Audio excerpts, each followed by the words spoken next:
How's it going, ScrubGamers? Welcome back to another video on the channel. You're with me, Jamie of ScrubGames, and this is the first episode in a new series that I've called, as you can see from the thumbnail, previously in DBS. So this is a new segment on new series on my channel, in which what I'm going to do with this is go over all the news from the week, be it spoilers, events, deck lists, and stuff. Just basically whatever has happened in the last week, and cover it all in one weekly video. And luckily it started off with the first week of spoilers for set 13. So this is going to be coming out every week, coming out on a Saturday, so it's an extra video coming out from my channel every week, and hopefully give all the information we've got from the week in one video, and also give some of my opinions and views on the stuff as well. So starting off, it's the set 13 stuff, so we're going to go over all the reveals from this week. So we'll start off with the first of the leaders. So this week we got the blue and red spoilers from set 13. So we got all of the red stuff and all the blue stuff revealed because it's the end of the week. So we got so Bandai's been doing it now for this one, so we get the leaders and a bit of their archetypes from on Monday and Tuesday. So we got the blue stuff on Monday, red stuff on Tuesday, and then we got more support for either those archetype on Thursday and Friday, and then the rest of it on Wednesday and Thursday, and then the rest of it on Friday.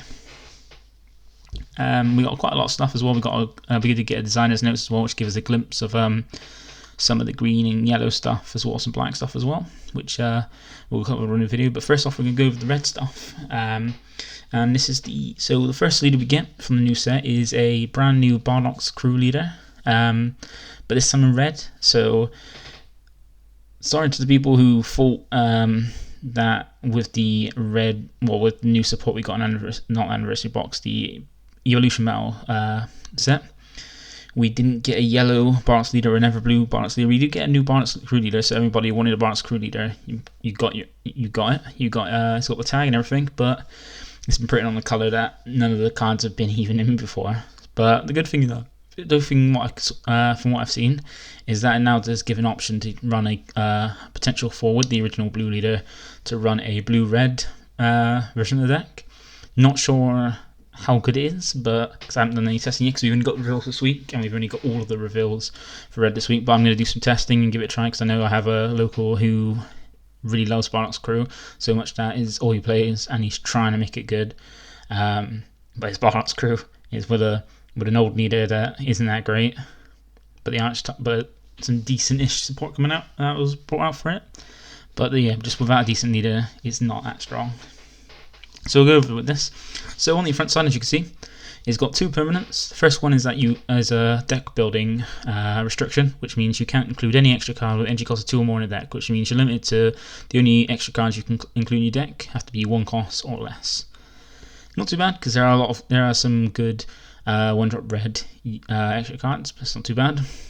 And the other permanent is that all of your red Borgos crew cards in your battle area with an original cost of 1, which is most of the ones in the new most of the ones in the set, have their energy cost increased by 2, but that's only in the battle area. So in the hand, still 1 cost, but in the battle area they become a 3 cost.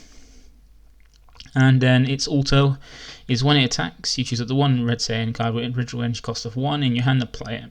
So that's a pretty good effect, because it's not restricted to red Borgos crew Saiyans, just red Saiyan. It's not just red only Saiyan as well, so you can get things like the old Saiyan Kaba Soft Awakener, the Trunks Soft Awakener. Basically any red Saiyan 1 cost you can play for free from your hand when it attacks. But as you can see, it doesn't have any draw power, which is a bit isn't amazing. But then, as we've seen with some previous decks, like a Tower for example, just because a leader doesn't draw on either its sides or doesn't inherently draw a card, doesn't mean it's bad, as long as, because maybe the archetype can actually support it quite well. Like we've seen decks that there have been a few leaders, like the Celtics leader, which doesn't gain cards, it just looks at top 5 and then to add you a card and then ditches a card. And every leaders I can't think of off the top of my head right now that don't inherently draw cards but are still decent or have been in the meta. as I said, the best example was Tower, which everybody thought was bad because it didn't draw on either side. It didn't draw cards, but it was still a top tier deck when it was released. And then we have Its awakened skill is when your life is 4 or less, or you have a 3 or more mono red Saiyan cards in play. You can draw 1 card, add cards from your life to your hand until you have 4 life or less, 4 life left, and then flip this card over. So it doesn't untap any energy, it's just a draw 1. But you also take life down until you take your life until you're at 4. So it means when you awaken, you're going to be at 4 life either way. You're going to be at 4 life either way when you awaken, but you can awaken quite early, and it doesn't seem that difficult to get more 3 mono red Saiyans on the board, because the archetype is full of 1-drop Saiyans. But it looks off the auto, and also you just need 3 on the board, which isn't just difficult to spam. You can potentially awaken turn 2 quite easily. And then on the awaken side, it's a 15k leader, has double strike. That's pretty good. That's pretty good for the leader to have double strike built in. It still has the same permanent one from the leader front side, in which your 1-drop Bardoc's crew, red Bardoc's crew, become 3 costs. And then it's got an auto when this card attacks. Draw 1 card, then choose up to 1 red Saiyan with original energy cost of 1 in your hand and play it. So on the awakened side, it gets you a draw, which is good. Just you got no draw on the front side, but then it's not that difficult with the awakening requirements to awaken early. And even on the awakened side, you still draw a card and can potentially free play stuff, which is pretty decent. And just being any 1 red Saiyan, I think there's quite a few good ones that you probably put in there as well. And yeah, so the leader's not too bad. It's easy enough to awaken. It could be a strong generic aggro leader, I reckon. There's quite a few, because as I said, there's quite a few 1-drop red Saiyans that help you self-awaken as well by taking life and attacking, and you can just spam them, especially with the self-awakeners like Kaba and Trunks, which you get double strike crit, and very good. And double strike on the awakened leader is pretty good because you can awake. It's not just when you attack against double strike, it's just double strike period. So you can awaken, you can swing, then awaken if you wanted to. And then like with most, I imagine most decks, most archetypes in this set, there's a unison, 2 unisons each color, 1 for each leader. That could either help out or it's just decent. And for this one, it's a 2-drop as a 2 specified cost red 15k unison Mass Saiyan Avenger from a different dimension. So it's got a permanent of during your turn. This card gains 1,000 power for each red Saiyan card in your battle area. 1,000's not much. It only really makes a difference because when you're attacking, like when it's defending, it's only during your turn. So it's not you don't get that boost when you're defending, and when you're attacking, unless you can get 6 in play, it's not that relevant because going up to 20. Well, unless you get 5 or more, it makes a difference. But apart from that, it doesn't make a difference being at 15k because being 15 to 19, a 5k combo outcombos it, the attack. But it does have a +1 skill and a -2 skill. So we got the activate main for the +1 is place up to 1 of your red Saiyan cards with energy cost of 1 in your drop area from your deck. Shuffle your deck and draw 1 card. So it's got a draw. It's got a +1 to draw. And you can set up a 1-drop red Saiyan in your drop. So that could be to help the archetype. That's the way that helps the archetype with that effect. And then it's good the fact that it gets you a draw as well. But Piccolo Unison from the last set does the same thing, and also has a really strong auto on it. And we got the -2 activate main, draw 1 card. Choose all your red Saiyan cards with energy cost of 3 or less, and you get 5,000 power for the turn. So that could be decent, giving if you're playing. There's only red Saiyans as well, but if the ability of the deck can spam the board quite well, then that could be relevant. Plus getting a draw as well, because you can always swing with this. Even if you've got 2 markers, swing with this, and then use the effect to draw 1 and give a boost to all your stuff.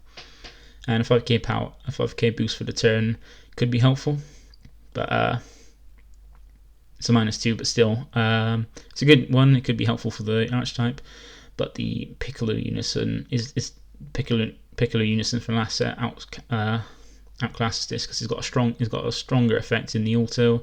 Every time your opponent counters, it pops a 15k or less your opponent has, no matter what counter they use. It's got +1 literal just like this, and it's -2 can board wipe and give it a way to help you gain life as well, which is really good. But still, it's not too bad for a Unison. Definitely put an option for the cube. This Unison replace probably the Roshi one. And then on to its support. So the deck's got quite a few cards to support this. This is the crew. So as you can see, it's 5 different 1-cost red Borgos crew sends.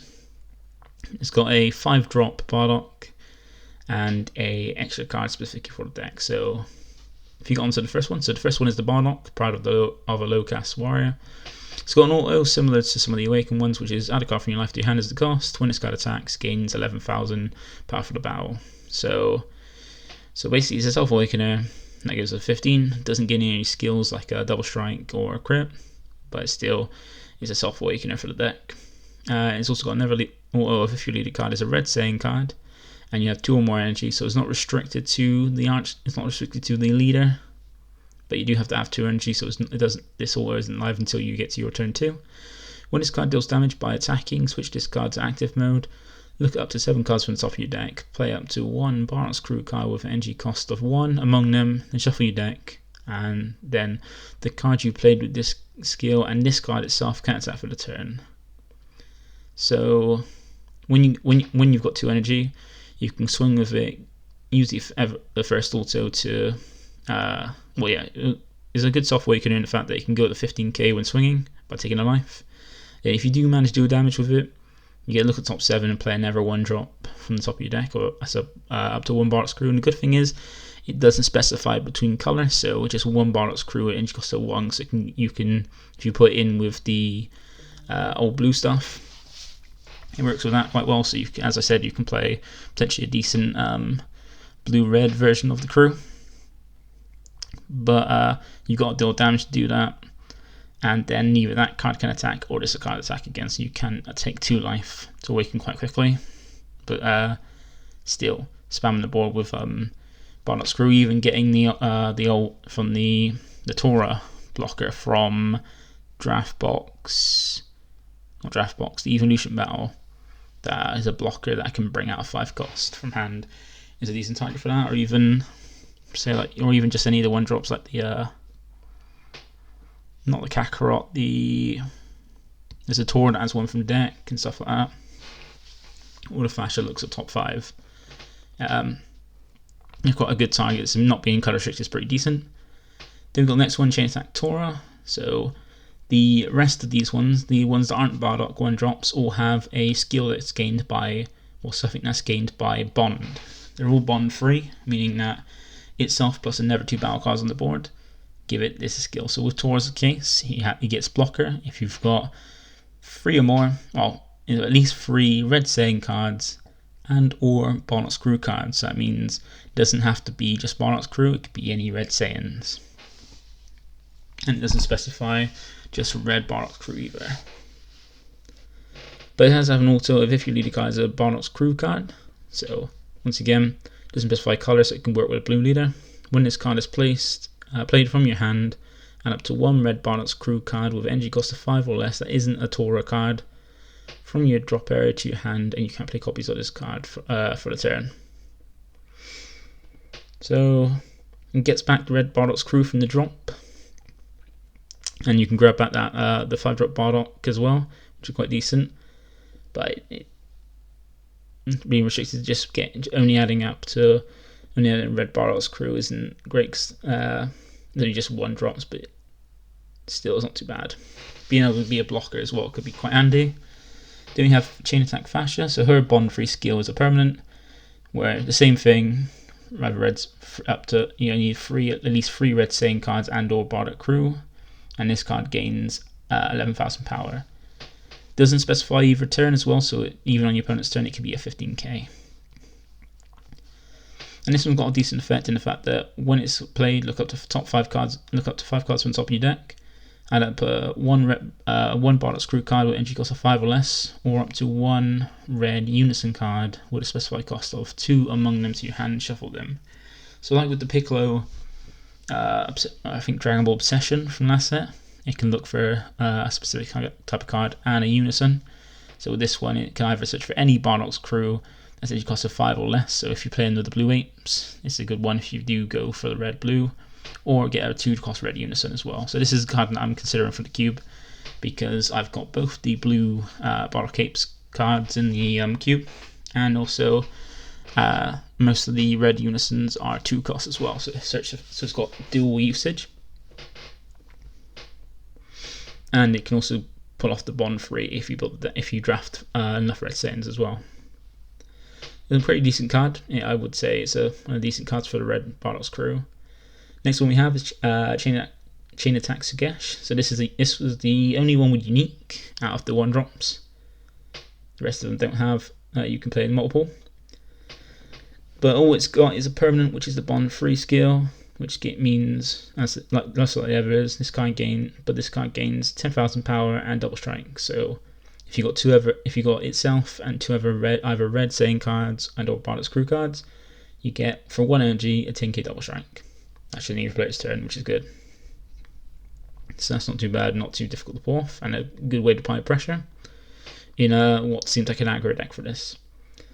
And then we have Chain Attack Borgos, which has the same kind of permanent as Fascia, where it gains 11,000 power to put the 15, as long as you got 3.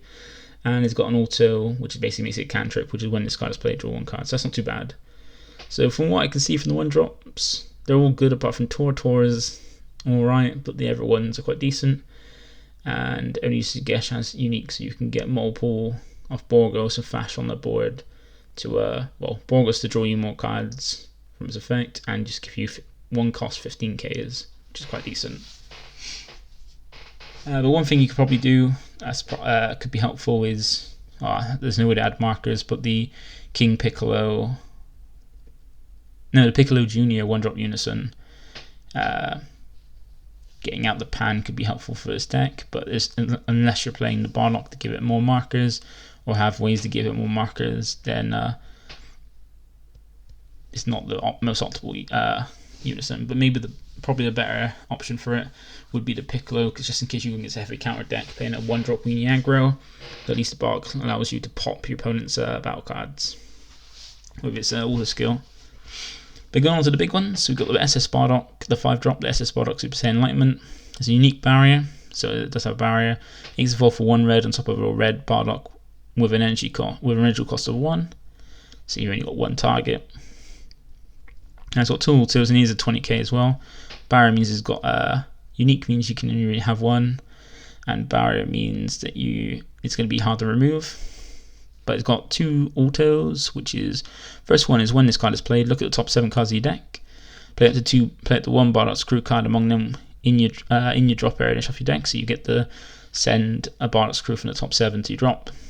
And then also when this card attacks, play up to 1 Bardock Screw card with energy cost of 1 from your drop area, then choose up to 2 of your red Saiyan cards other than this card, and they get 5,000 power for the turn. So that's not too bad. So his first effect allows you to help set up your drop, and then the second auto basically allows you to play it straight from if you see one from the top, the turn you play it, you get to play it. You're essentially playing the card straight from the top of your deck. And being a red Saiyan means you can count towards this. So if you drop this, so really on turn 2, if you swing with the 1-drop Bardock, take a life, and then play a 1-drop off the top 7 from that, you can then evolve into it, evolve on top of it, so swing for 15k, do damage, use the effect, play a 1-drop from the top 7, and untap itself as well. Evolve into the Bardock, so you can look at top 7 and put something in the drop. Then you can, as long as it's not a Sugesh, while having a Sugesh on the board, and then swing with the 5-drop, play whatever you put on the drop, and give them both 5k power, and then you've got the ways to awaken. So it seems quite decent, quite aggro, but we don't know but I'm not sure until it's tested. So far on paper it looks alright, but then a lot of decks have looked alright on paper and then haven't really done anything. And then the other deck has its own extra card, which is Invasion of Bardock's Crew. So it's an activate main if your leader card is a Bardock's Crew card. So once again, doesn't specify on color, so it can be used with the old leader if you go for the blue-red option. But you can choose one card. Well, you choose one. You either look at the top up to 7 cards from the top of your deck, play up to 1 Bardock's Crew card with entry cost of 1 among them, shuffle your deck. Doesn't specify on color of that, so you can use it with the old stuff. Or you can choose up to 2 red Bardock's Crew cards with different card names and energy cost of 1 in your drop area and play them with the skills negated for the turn. So you can tap 1 red energy to either play a 1 cost Bardock's Crew from the top of your deck, or you can choose play up to 2 1-drop Bardock's Crew, red Bardock's Crew from your drop area to your board. So getting the Awaken on your leader with this can help you by just on your 2 energy play 1 and use this to play 2 from your drop to get the 3 on board to help you Awaken. Or you can just look at top 7 and play any 1-drop from the top of your deck. Now still I don't see how good this is, but it seems alright on paper. But it could be good, it could be bad, we don't know yet. In my opinion, it's just like all the other Bardock's Crew stuff. If you got is like individually it seems alright, but then you put it together and it doesn't actually function that well. And now the other red leader we got is King Vegeta BR.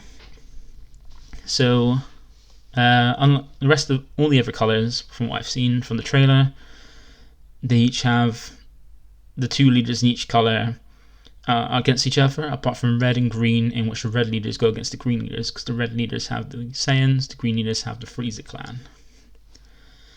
And for the other one we have is King Vegeta, and this one's a quite unique one. I've tested it for my locals this week, because everybody was fine with using set 13 stuff, because it was just all released. I thought I'd give it a try.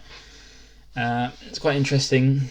I'm not that into it. It doesn't feel like great to me, but it could be part. But then I only took 5 minutes to build a list for someone I know, and yeah, I basically just quickly tried to understand the deck and try it out. It's all right, but I'm not feeling it.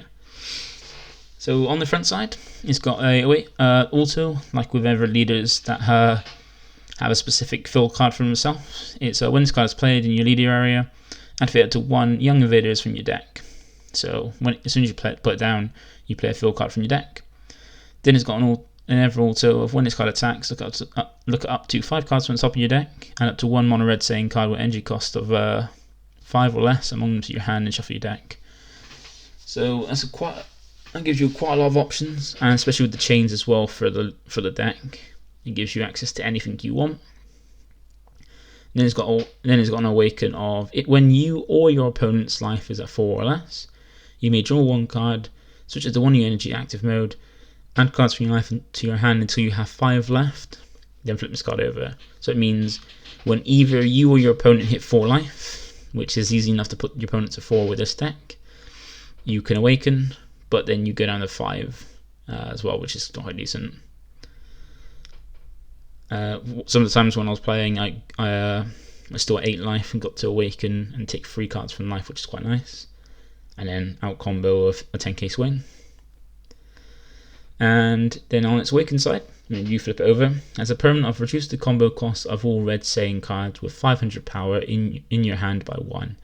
Now that isn't a typo, it isn't meant to be 5,000, it is 500. And you'll see that when we get to the different chains for the deck. It's got, once again, on this side, it's got another 2 autos as well, which is the standard of auto when this card attacks, draw 1 card. So this has draw power on the front side. It has advantage on both sides, searching on the front and drawing on the back. And it adds another auto of once per turn. When the power of one of your opponent's cards is decreased, so note that says cards, not battle, unison, or leader cards. So anytime your opponent's card is decreased, one of your opponent's cards' power is decreased, choose it to one of your opponent's battle cards and it gets minus 10,000 power for the turn. Now unlike Jiren, this doesn't trigger whenever you want, it just triggers on the first time you minus one of your when your opponent's cards is minus in power. So you can't time this to use it whenever you want. It's on the first time one of your opponent's cards, any card, loses power. And now the field card that the leader brings out when you hit on the field is Young Invaders, a 3-cost extra card. That's a field skill, and it's got 3 effects. So it's got the auto. If your leader card is a King Vegeta BR card, at the start of your opponent's turn, play up to 1 red Saiyan card with 500 power from your deck to your opponent's battle area, then shuffle your deck. If you played a card, you can't play battle cards that aren't red Saiyan cards for the turn. Now it's really good that it specifies that you can only play red Saiyan cards for the turn if you want to play battle cards, because some of the 5 costs like make your opponent lose life, which would normally trigger the Bardock, the Resolute, but luckily they've Bandai was smart to restrict this, restrict the card so you can't play Bardock Resolute, otherwise that'd be a bit busted. Then it has 2 activate mains. The first one is once per turn, you can add up to 1 card from your life to your hand, then play up to 1 red Saiyan card with 500 power from your deck in rest mode with its skills negated for the game, then shuffle your deck. And this can come handy because it can help you go from 5 life to 4 if you want to have your super combos live after you awaken, and also allow you to always have a target for Pirates Chains, which you'll see in a bit. And then the other activate main, which could be useful as well, which is activate main once per turn for 1 red. Choose one of your opponent's battle cards and it gets minus 5,000 power for the turn. Which means if your leader's awaken, for just 1 red energy, you can minus one of your opponent's battle cards by 15k every turn, which is not too bad. 15k is a decent amount, and and even if it's something that's higher than 15k, being able to reduce it by 15k to run over it easier is quite handy. That's enough with the leader. We'll go on to look at the chain. So the first part of the chain, first option of the chain, you have the Vegeta chain. So the King Vegeta chain, different King Vegeta chains are, there's a Vegeta chain, there's a Goku chain, and there's a Broly chain. Each, like the ones you see on the screen, go from 1 to 3 to 5. So the rest we got is the 1-drop Vegeta the Young Invader. So they're all, I think they're all Young Invaders. I'm not sure. They're all the Broly and the Vegeta are both 1-cost 5Ks, while the Goku is a 0-cost 5K. And just like the Broly, and also the Broly and Vegeta both have unique, and both have the same first auto, which is when this card is played, if your life is at 5 or more and your opponent's leader is a red King Vegeta BR, place 1 card from your life in your drop area and draw 1 card. Now that may seem strange because you don't know if your opponent's going to have a King Vegeta BR. If you're going to play against it, it's more for when that auto is more for when it's played to your opponent's side of the board from your field card at the start of your opponent's turn. And then it's also an auto of once per turn. Whenever one of your cards is attacked, choose that card and it gets minus 5,000 power for the battle. So once again, both these skills are for when you play it onto your opponent's side of the board from the field card. The first one allows you to crit your opponent's life, but they still gain a card, but then you're reducing their life without doing anything, which is why it's easy to get your opponent down to 4 life to trigger the awakening. And the other auto is if your opponent doesn't want to pay that 1 energy to kind of combo off your board to get rid of it, their board to get rid of it, then when the first time you attack one of their cards, while this is on their board, that card that you're attacking gets minus 5k, which also, if you're attacking a power card and you're awakened, you get that minus 10k from your leader effect as well. And notice this card is is a Vegeta's Ninjas, which is a new trait that was introduced in the evolution battle, and all the Vegetas have it. And then one thing you can do, now you might be thinking, why do you want, you get a 1 use out of that, what else can you do with this Vegeta when you put on your opponent's board? Well, onto the free drop, has a way to make use of it on your opponent's board. So as you can see with unique, you can't play multiple copies onto your opponent's board, but luckily with the free drop you can make it so you can play another copy, because the free drop is SSG Vegeta to the next level. It's got both unique and critical, so like most of the things, the Vegeta is critical, the Goku is double strike or something like that. They both have the opposite sides of the skill. And this is the one that keeps you consistency in the deck, because auto, when this card is played, look up to 5 cards from the top of your deck, add up to 1 red Saiyan card with energy cost of 5 or less, or up to 1 red unison card with a specified cost of 1 among them to your hand, and shuffle your deck. So this, along with your leaders, the way you gain advantage, because you're getting extra cards by playing the card or swinging with it. And in my view, is probably the most crucial. This chain is the most crucial part of the keep the consistency and advantage up. And to make it so you can keep playing Vegetas every turn, it's got an activate main, same as the ever copies of the free drop as well, which is activate main for 1 red. You may choose one of yours or your opponent's red Vegeta BR or Raditz BR or Vegeta BR cards with an original power of 500 and place it at the bottom of its owner's deck, which is yours. And if you do, you play this card from your hand. So that means for 1 red energy, you can put the Vegeta you put in your opponent's board on their turn back to the bottom of your deck and play this card. Now, you'll notice that it says Raditz BR. I'll just spoil it right now. You know that in the main set there isn't any Raditz BR that has a power of 500 power. There is the Raditz BR from the previous from the set 12. No, it's from set 11. Sorry, that's a super combo, but that doesn't have 500 power. So that this kind of foretells that in the TP for this set there is going to be a red Raditz BR with 500 power for this. So this deck is getting support in the TPs, and let's just hope it isn't busted, because as you've seen if you're watching this, TPs aren't the best thing for the game at the moment. There's too many strong cards that need to be you need for the deck to be properly functional. But yeah, this card allows you to get some advantage up, apply some critical pressure, and remove the Vegeta from their board so you can play it again on their next turn. And then the big boy for this chain is the 5-drop Ssb Vegeta at full power. It has Deflect, Double Strike. It has the EX Evolve, where you pay for free at red energy, you draw 1 card when you evolve it on top of a red Vegeta BR with energy cost of 3. It has a permanent skill where this card can't be played from any area with non-evolved skills. It means you can hard cast it for 5, but to play it with any skills, you can only do it by its EX Evolve. It's got 2 autos, neither of which are once per turn, which is very strong.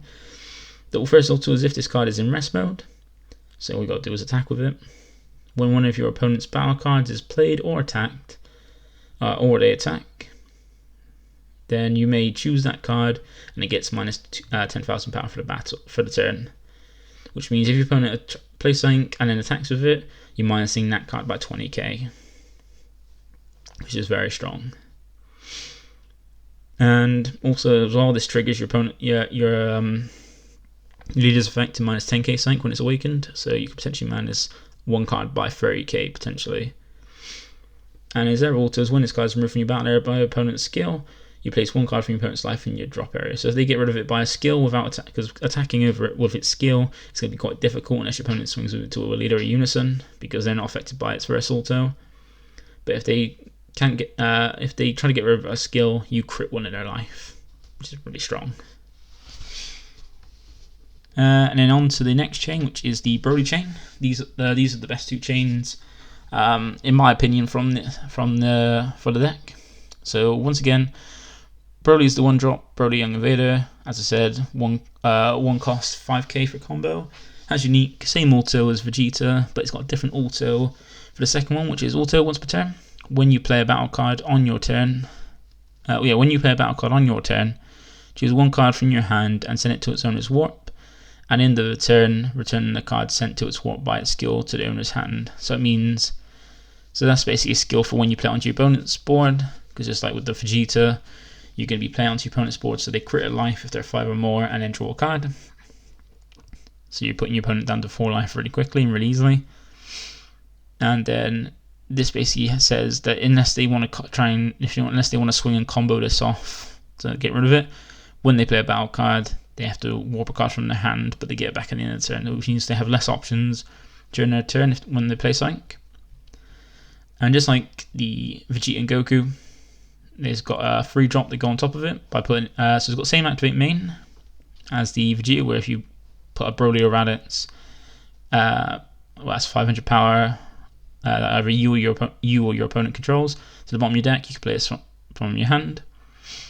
Unlike the Vegeta, this one Broly has barrier, getting a bit of protection, and it's got a different auto as well, in which if you have 2 or more energy and all your opponent's energy is in rest mode, which means so you can't do this until turn 2, and you need your opponent to be tapped out. When this card is played, your opponent reveals their hand. You choose up to 1 battle card with 15 power or less from their hand and put it in their warp, and at the end of their opponent's next turn, they return to the hand from the warp that they added from the skill. So it's really good, and in fact it gives you hand knowledge because you get to see your opponent reveals a hand, you get to see everything in it, and you get the drops, I think, warp length from their hand, that's 15k power or less for until the end of their turn. So this is really strong in the fact that you get hand knowledge, and you get disruption as well by, say, if your opponent's got something you don't want them to play next turn, or you want to get rid of super combo so they got less waves, less combo power in their hand, there's a good option. And unlike with the other Vegeta, it doesn't have a unique, so this is probably the best chain because of the free drop, allowing you to drop multiple. If you like with the fill card as well, if you in their turn play the Broly on your turn their turn, on your turn you can use Young Evader to take up to 1 life to play a Broly from your deck to your side board with skills negated for the game, and then drop 2 in 1 turn, which is pretty strong. And then the 5 drop that Broly has that goes on top of it is the SS Broly Brawn Amplified, which is a deflect barrier, so it's not being stopped coming down. Same with Vegeta's got EX Evolve for free red, draw 1 card, and play it on top of a red Broly with energy cost of 3. You've got a permanent same where you can't play it with skills apart from evolve skills. So it could be an option for, unless this chain could be some of this chain, like the 3 drop and the 5 drop, could be an option for the red Broly deck. Really, I don't see the 5 drop being useful in the deck because you'll pay free red energy, which red Broly can do a lot more with free red energy. But the SS Broly Enchant Might could be a good option as a alternative free drop if you want to. The 5 drop's got another auto.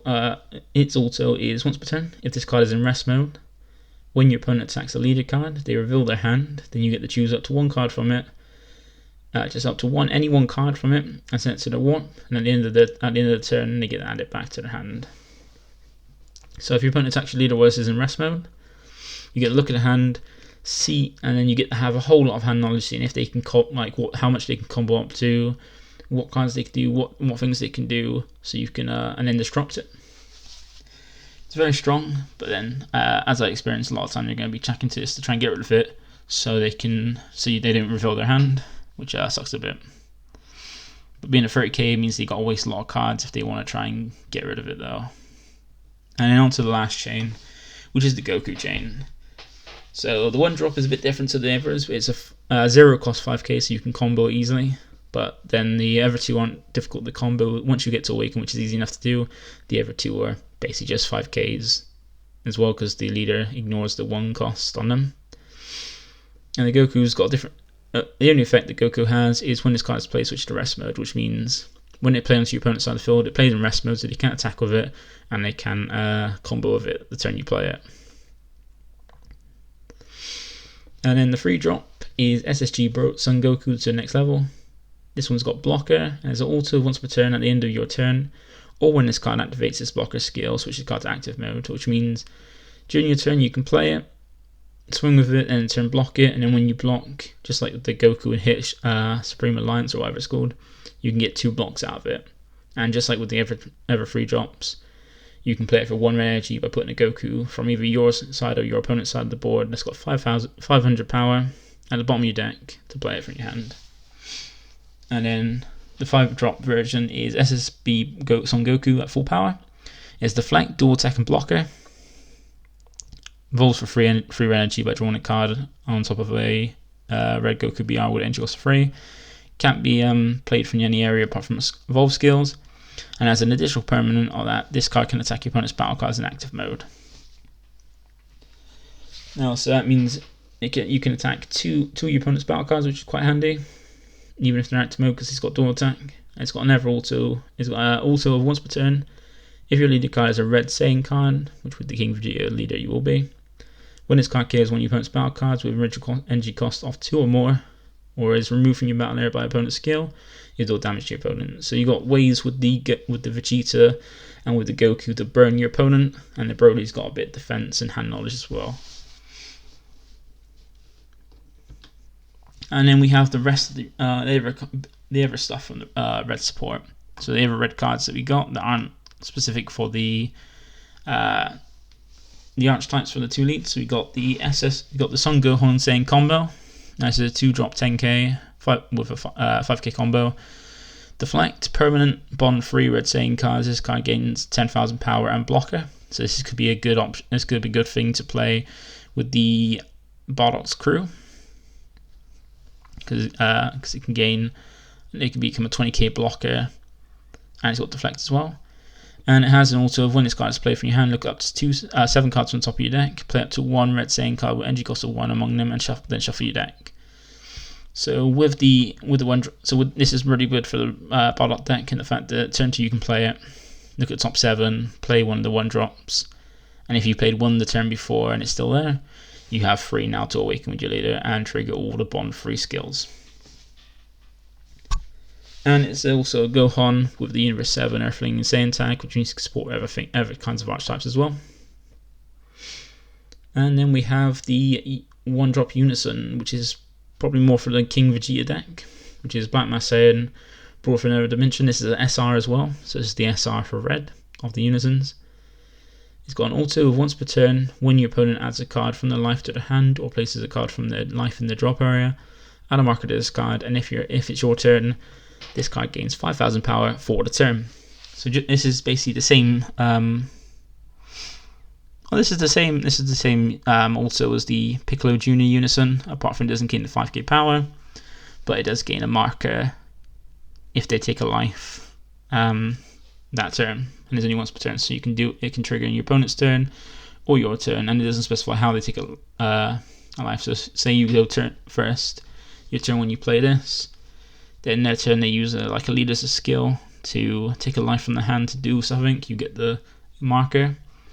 And then it doesn't have a +1 though, unlike the Piccolo Jr. Its first marker skill is an auto of when your opponent plays a battle card, your opponent may choose, and it's a 0 plus minus as well. Your opponent may choose that card and it gets minus 5,000 power for the turn, but if they don't, you add 2 markers to this card. So it means when they play a battle card, they have a minus of 5k, which if it's a cantrip that's 5k or less, it's dying after you get any auto off. But if they want to keep it around and don't want to do that, you get 2 markers on Unison. So potentially, especially as well with this, you play this in Cooler Mill, you can get that minus and plus markers as well. And then you got the Zebra skill is a -4 of activate main. This card gets 15,000 power and double strength for the turn. So this is a good way to finish. It could be a good option for in place of Piccolo Jr. because it's got a way to finish for its minus. And it's only -4, so all you need to do is get to the 5 markers, and you got a 25k double striker and Unison to finish off if need be. And it's got E-ways to gain markers because it's got the same auto as Piccolo. And if you play it in the Vegeta the Broly BR deck, the chain gives it markers as well, so it's not too difficult to gain markers. And if your opponent doesn't want to minus a card, you can gain markers more than that. So this could be a good option, in my opinion, for the red Broly BR deck, Broly swap. And we also have this negate as well, which is more towards the this extra card is more for the King Vegeta archetype. And that is a 1-drop counter attack of if your leader card is a red Saiyan card. Negate the attack, then play up to 1 red Saiyan card with energy cost of 1 and 500 power from your deck with its skills negated for the game. Then shuffle your deck. So this is a way to negate an attack and put one of those 500 power either the Vegeta, Goku, or Broly. And it also has activate main if your leader card is a red Saiyan only card. Play up to 1 red Saiyan card with energy cost of 1 and 5,000 power from your deck to your opponent's battle area. Then shuffle your deck and draw 1 card. So that means turn 1 you can play this to put a Vegeta or Broly on your opponent's side of the field and draw a card. And the Vegeta or Broly will trigger, critting them a life, and then making them draw a card after 5 or less. And then during your opponent's turn, after you've charged, you get to play the other one to do the same thing. And this is a way for if you have enough energy and you want to drop more free drops, you can use this. Like, it doesn't seem that great. Could be handy, but in my opinion, it doesn't seem handy because you've got the field that does it for free. Put it on your board, and you either putting it on your opponent's board during their turn, and on your board during your turn for free. Now the other ones, so we got some ever support as well. So we got 2 skillless 20k cards, which is the Goten and Trunks. These are quite good in my opinion. Well, really good for the cube, because it gives more options for the Gotenks, like with the what's it called, the Mighty Mask. That's it, the one Mighty Mask has 2 good options for, to go over skillless and the Gotenks archetype. I'll definitely be looking to put these in the cube. And Gine at her husband's side is the super combo from this the different kind of super combos from this deck, from this set. So unlike most super combos, it's a 5k 0 cost, not a 10k 0 cost. Does have the super combo tag, 10k, and this one's a heroine, supporting the heroine stuff we got in the Evolution Battle booster. And it's got also, if your leader card is red or heroine card, and your life is at 4 or less, when this card is using the combo from your hand, you draw 1 card, so it still gets a draw. But you got to be at 4 or less, or be a red or heroine card. Then you you choose 1 card in your combo area other than this card, and that card gets 6,000 power, 6,000 combo power for the battle. Which means technically this is as long as you're playing it right, this card is 11k combo, which could be really handy in certain situations. Like, it's quite handy to be getting that extra 1100, especially if your opponent combo is 10. This with another card in the combo, or if your opponent combo is up by 15, if you combo 5k and then combo this, you got combo it then while still drawing a card, which would normally take 2 super combos or 2 5ks in a super combo that combo. And then the last of the red cards we got are these ones. So these are a few ones that don't really match. Well, apart from the extra card, don't really match any of these stuff in at the moment. Well, the Goku could be using Goku's Bardock's Crew, because it's a 1-drop Red Saiyan. And it's a really good card as well. It's because it's a 1 cost 5k combo 4k battle card. Has unique. As an auto, when this card is played, draw 1 card, so it's a nice cantrip. And it's got an activate main of bond free. Doesn't require anything, so this card and any 2 other battle cards in your battle area. Once per turn, if your opponent has 3 or more energy, this card gets 21,000 power until the start of your next main phase.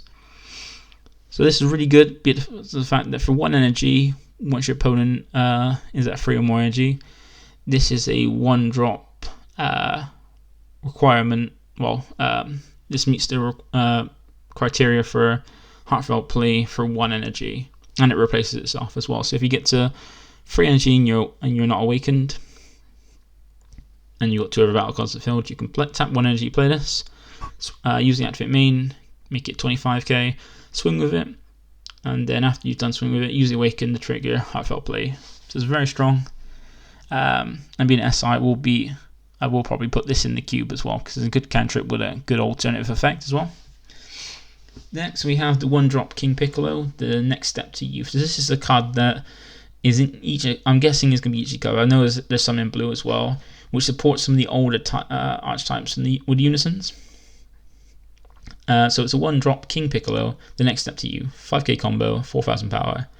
It has 2 activate skills. The first one will be activate main for once per turn for 1 red. If you don't have a red unison card in play, you can use it to 1 Piccolo Jr., Descendant of the King, in your hand or face up in your life, and play it with a marker skill on it. So in any deck, if you've got this on the, say you go turn 1 and play this, turn 2, with any deck, you can tap 1 red to play the Piccolo Jr., Descent of the King from your hand onto the board for 1 energy. and give it a marker.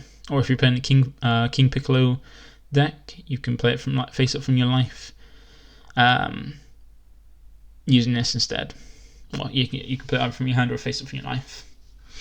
Then there's activate battle. If your leader card is a red King Piccolo card and you have a red Namekian or Demon Clan cards face up in your life, you add the top card of your deck to your life. Then use one red Namekian or Demon Clan card face up in your life in a combo, then negate the skill for the game. That seems alright. I don't know if it's going to be that helpful because you have to have it on the board for both effects. And really you rather tap the 2 for the Unison, then got the 3 markers, because having it go from 1 to 2, what it needs is 1 attack and it shuts off the free play counters. Yeah, it seems alright, but it doesn't seem to be as amazing as the other ones are. And then we have the King Vegeta's Imposing Presence. So this is one of the new counters and looks very strong as well. Look to be one strike. It's quite restricted, a lot more restricted than Dormant Potential is, but it's a very strong effect, and we'll go into why. It is a counter attack. If your leader card is a mono red Saiyan card, you may choose the attacking card, ignoring barrier, and it gets minus 10,000 power for the turn.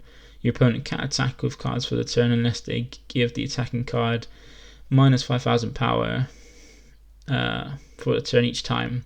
You can't activate copies of this card from your hand for the turn. Now I noticed this card says each time,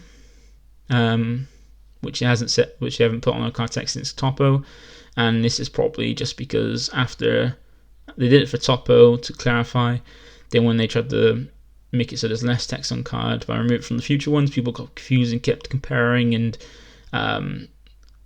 getting all up in the air about if it's the same as Topo or not.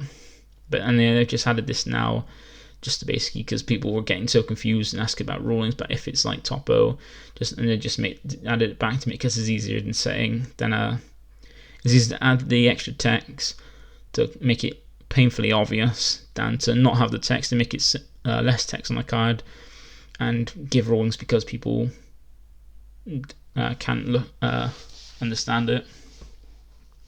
And it's also got a permanent of if your life is at 3 or less, you can activate this card's counter skill from your hand without paying its energy cost by choosing one card in your hand and discarding it. So you can potentially free play this if your life is at 3 or less. And it's a really strong effect because the first time you use it, it goes through barrier on any attacking card. So it doesn't matter if it's a leader, battle card, or a unison card that attacks. You use it on that first one, ignoring barrier if it has barrier, and minus that card by 10k for the turn. So if you like the if your opponent's leader has attacks multiple times like the reboot Gohan, you minus it by 10k for the turn. And if they want to attack with any other cards as well, any cards, be it unison, battle card, or leader card, if they want to declare attack with that card, they got to minus it by 5,000 power each time. This is really good. Yeah, there's nothing more ready to say about it. It's SR, which means it's going to be hard to get like Dormant, but it's a bit more restricted than Dormant because it just requires a mono red Saiyan card. So luckily it can't be used in Invoker, which is really, really good. Also with this, there was another card that I did miss out on it, which is the King Vegeta Hidden Ambitions. So there's never SR for red. It's a 1-drop 4k battle card with 5k combo. It's a counter, which reads if your leader card and energy are all mono red, and your opponent has 3 or more energy, so it's got a bit more restriction. It's got a bit more balance than it used to. Things like a Battering Laser had.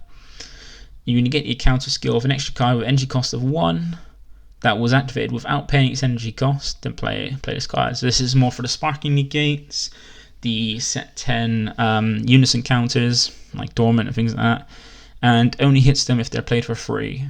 So it's not too difficult to play around because you have to have the energy open to play those cards. Like with Dimension Magic, you just tap the energy to play Dimension Magic, then untap the 2 energy.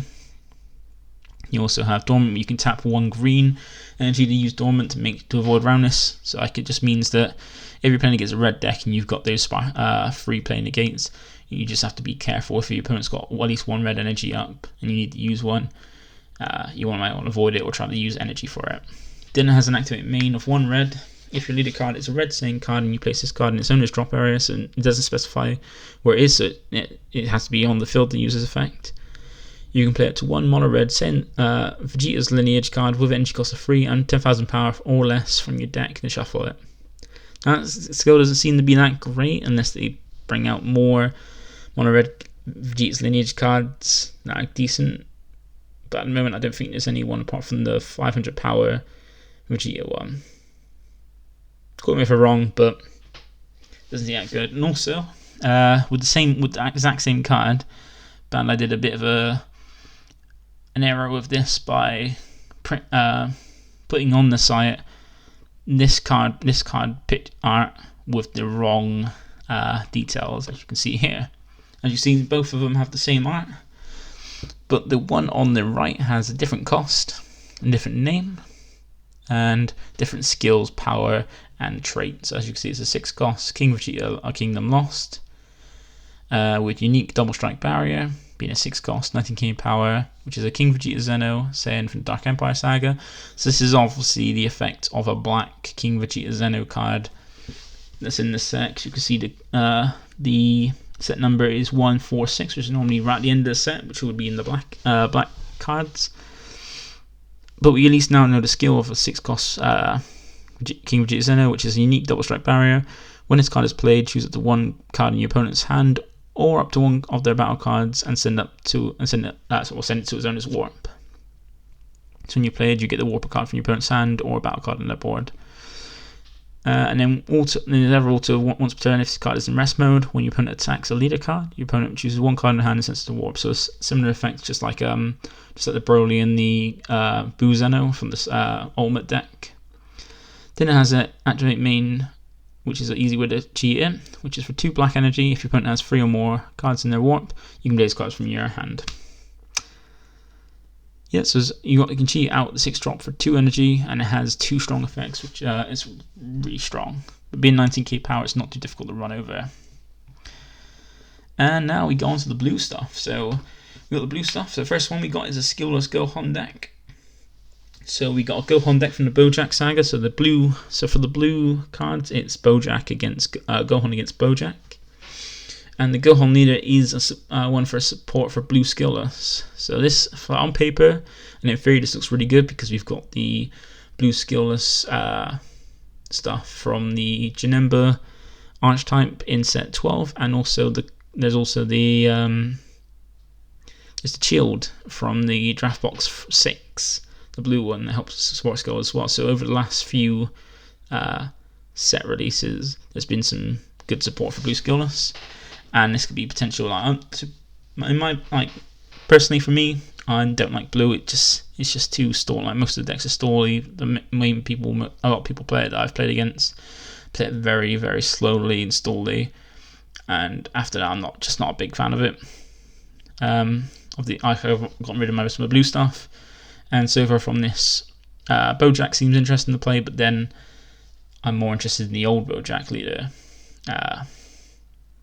So we're on to the effects. So the Sun Gohan on its front side, it's got normal 1 instant card attacks. You may add 1 mono blue card from your energy to your hand.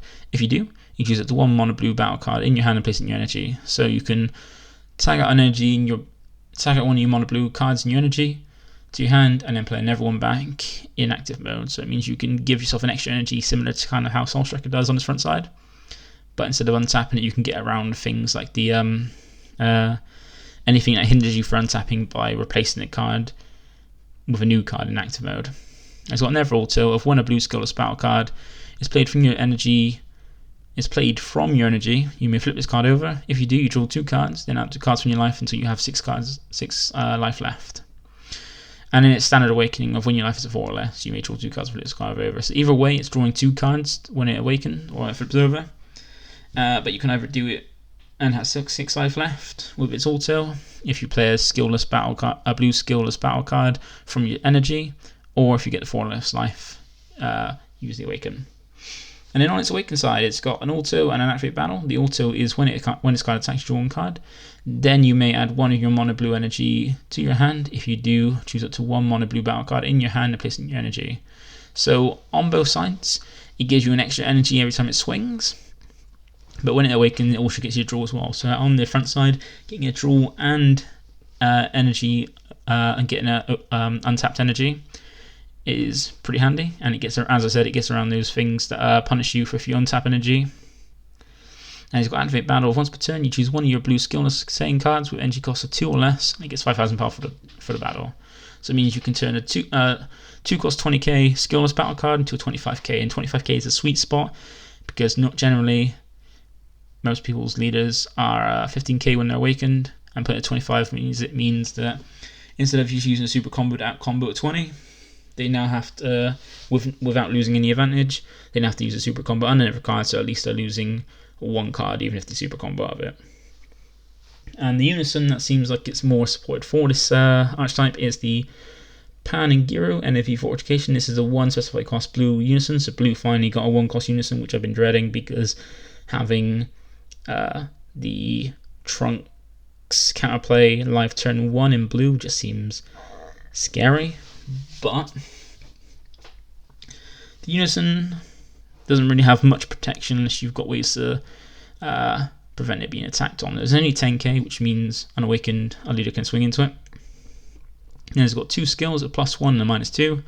The +1 is Activate Main of if your leader card is a mono blue Saiyan card, which first leader and a lot of blue, but good blue leaders are. You may add 1 blue battle card with an energy cost of 1 from your energy to your hand. If you do, choose it to 1 mono blue card from your hand and place it in your energy and rest. So you basically get, for +1, you get to switch your energy, switch one of your blue energy for another blue energy, but it doesn't come in active mode, it comes in rest. Not too bad, and it could have a potential way to help your opponent self awaken turn 1 with the it does give you a way to help your leader awaken. Then the -2 is Activate Main during your opponent's next turn. They can only attack at 1 time with battle cards with energy cost greater than energy. So yeah, it just puts a restriction on your opponent by -2, which is not too bad. Not the best unison, but not too bad. And then onto the support for the Gohan. We've got the 2 new skills we've got, which is a Super Saiyan Songon and a Super Saiyan Trunks, both just 2 cost 20k skillless. And we have the 1 cost Yamcha, Hope Abandoned. Like the Gohan and Trunks I might be putting in the cube because they're pretty decent skillless, and the Trunks helps with the future Trunks archetype in the cube as well. And the Yamcha Hope Abandoned is a decent one I might also add to the cube, and it's a very good card for blue skillless. It's a 1 cost 5k, and it's also, as when this card is played, add up to 1 blue skillless card with entry cost of 2 from your deck to your hand and shuffle your deck. So unlike some other kind of searches for things, that normally some 1 cost searches, they'll look at the top 5 to 7 cards, or top 3, 5 or 7 cards. They look for a card and add to your hand. Now the Yamcha, instead of looking at top 5 trying to hope you hit it just goes straight into the deck, grabs the card and looks for it. So you're never going to whiff unless you're really unlucky and running a low amount of unison skills which you are drawing in your hand, also as well as also being in your life. It's just good way to just automatically grab what you want and not risk a chance to look at the top lot and potentially whiff. And then we have the Gohan, the ever skill support in Gohan, which is these ones. So you got 2 mini bosses and 1 big bad boss. So we got the 4 cost Son Gohan Unbelievable Might, 15k 5k combo, 5k 0 cost combo. It's a blocker. As an auto, when this card is played, choose up to 1 of your opponent's battle cards with energy cost of 3 or less, ignoring barrier, and place it at the bottom of his deck. Now this is fixing. Now finally, it just seemed like Bandai have finally realised that blue doesn't want to bounce back the hand; they want to put to the bottom of the deck. So they're probably realising and actually making blue cards that bottom deck things, not bounce back the hand, which could potentially bring blue back, because blue's not the worst colour at the moment. It doesn't do as much as all the other colours can do. And also, ignoring barrier, this is good because in fact it ignores barrier, meaning you can get through those pesky cards like the Draftbox 6/1 drops that have barrier, protect themselves. And you can cheat this out. You don't have to pay the 4 inch, you can cheat out as well because they activate main of 1 blue. If your leader card is mono blue, if your leader card is just mono blue, and you have a blue skillless battle card with energy cost of 2 in play, play this card in your hand. So you don't bounce back the skillless, you don't send the unit skillless to the drop, you don't bounce it, put it back to the deck. You just have to have a blue skillless battle card in play, energy cost of 2, and your leader needs to be a mono blue, and you play it for 1 energy from your hand. No energy requirement or anything, just like that. So that's really good, and being a 15k blocker is very handy as well. And then we go on to the Trunks Unbelievable Might, which is one of the SRs for blue. Now it's a same as Gohan, being a 4 cost with 2 special blue. It's 19k instead. It's got dual attack and blocker. It's got an auto of when this card is played, choose up to one of your opponent's battle cards with energy cost of 7 or less and place it at the bottom of the deck. So that is a good range, going up to 7 costs or less. Now it doesn't go for a barrier, but still, up to 7 costs gives it still a lot of options when you to target for its effect. And it's got activate main, kind of similar to Gohan, which is for 2 blue. If your leader card is a mono blue, and you choose one of your blue skills battle cards with energy cost of 2 and returns in his hand, play this card in your hand. So unlike the Gohan where you just need to have one on board and your leader be mono blue, the Trunks requires you to bounce the skill loss to your hand and cost 1 more energy. Now, it's not too bad. It's not amazing, the Trunks, but it's not too bad. And then we have the big boss for the Gohan deck, which is a SS2 Son Gohan Astonishing Strike, which is a 10 cost. That's a lot. 10k 1 cost combo and 30k. Now it has deflect and triple strike. So deflect means it's not being stopped from coming down. So it's not being is not being affected by any counterplay skills. Now being at 10 cost means it's not being killed by Frieza, charismatic villain. Triple strike means it's going to be a finisher. Get your opponent on the free and finish with this. Now it can be cheated out with his activate main for 4 blue energy. If your leader card is a blue Saiyan card, your opponent has 3 or more energy, so your opponent at least gets 3 turns before you drop this. And you choose one of your blue skillless battle cards with energy cost of 2 in play. You play this card from your hand, and if you played the card, place the skillless that you chose for the cost into your energy. It doesn't say rest, so you gain an energy from that, which is good. So if you tap 4, you play this from your hand and put the skillless you have on board into your energy in active mode. That's really good. So you ramp and give yourself a triple striker. That's 30k. Now this could be the finish. Well, this could be a good finisher for blue because they haven't got amazing ones. They've got some good ones, but they're all too high costing, unlike most of the other colours which have cheaper costing ways to finish games out. But they do have one of the best defensive secret rares in the game though. And then his other activate main is a once per turn, place 1 mono blue battle card from your energy in your drop area. Switch this card to active mode, then choose all of your opponent's battle cards and place them at the bottom of his decks in any order. Now that is really strong. So this basically is a 4 cost triple striker, 30k triple striker that can't be affected by counterplay skills. Ramps you in energy, and then also is technically dual attack, while also board wiping all your opponent's battle cards to the bottom of the deck that don't have barrier. That's really strong, and that's a good finisher for it. But then it's easily, like even if you need to have 2 negates against this, your opponent needs to have 4 energy. But still, is great. Is a really good one, but still, blue needs something better than that. Then we come to more Gohan supports. So some 1-drops that supported Gohan. So we got the fortification energy fortifications. First we have Krillin energy fortification. They're all 4 costs, 1-drops with all 0-5 cost combos, and all with the same. I think they all have the same second auto, which is for 1 blue. If your leader card is a blue Son Gohan childhood card, when this card is played from your when this card is placed in your energy from your hand, you may play 1 blue skillless battle card with energy cost of 2 from your energy. If you do, place the top card of your deck in your energy in rest mode. So if you've got a skillless card in your hand, in your energy, and you place in your energy from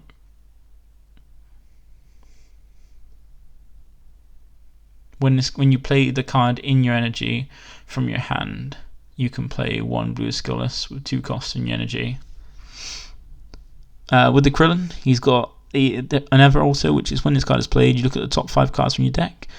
So either search for a blue Earthling card with energy cost of 3 or less, or 1 blue Unison with a specified cost of 1 among them to your hand. So it's a searcher for 3 drop or less blue Earthlings, or the 1 drop Unison, which so far is only 1 of. The TN is just a cantrip when this, so his Ever auto is when this card is played, draw 1, and the Vegeta is a counter attack and you get the attack and play this card. They're quite handy. TN is just nice to be a cantrip, but the Vegeta is quite nice because you can also play this with the Future Trunks deck, being just a normal Vegeta. That is a 1-drop negate as well, so you can get those on the board ready for Union Potara. Not too bad, nice support. And then we have the last 2 of the that are mainly the Gohan support, which is the Son Goku, Dad to the Rescue, which is a 2-cost 10k battle card with 5k combo power. It's got a counter attack skill of if your leader card is a blue Son Gohan childhood card and you get the attack, then choose up to 1 blue skillless battle card with energy cost of 2 from your hand and play it. You can activate the counter attack skill on copies of this card for the game. So, yep, is a negate. Is a negate for the blue Gohan deck that can stop an attack and play a skillless from your energy.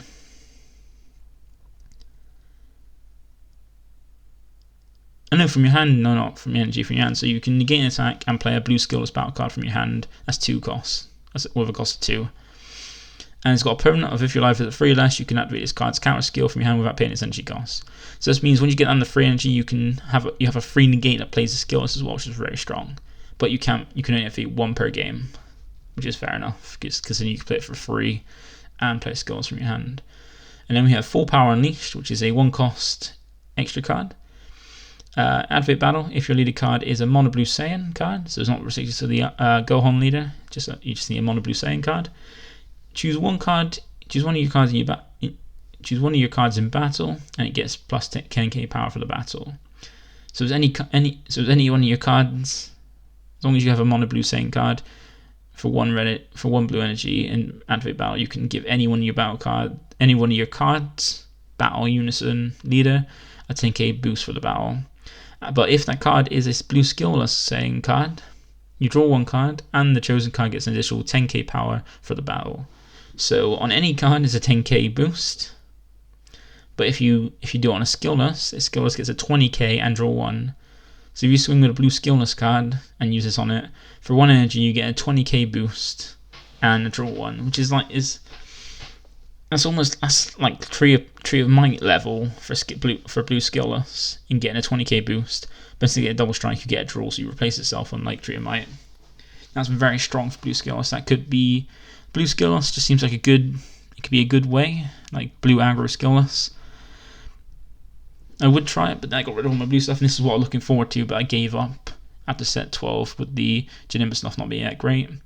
But I didn't really regret not getting rid of it. But I feel like blue skillless could be a good blue deck. Then we go on to the other blue leader, which is the Bojack. So Bojack finally got another leader, because I know people didn't like the fact that the old Bojack leader had nothing on Awakening, and people wanted a new Bojack leader because the Bojack archetype was kind of interesting. But the leader just just like with Barnett's crew, the leader let the whole deck down. So finally, after 7 sets since the first Bojack leader, we got a new one, and this time in blue. So unlike Barnett's crew, it's in the colour that Bojack cards have kind of go into, because the Bojack cards have so far been yellow or blue yellow, and now the new leader and stuff is in blue, which means it's not sucks to be a Barnett's crew leader, but happy to be a Bojack brigade fanboy. So we got there's a permanent on both. So the same permanent on both sides of the leader of reduce the combo cost of mono blue Bojack brigade cards in your hand by 1.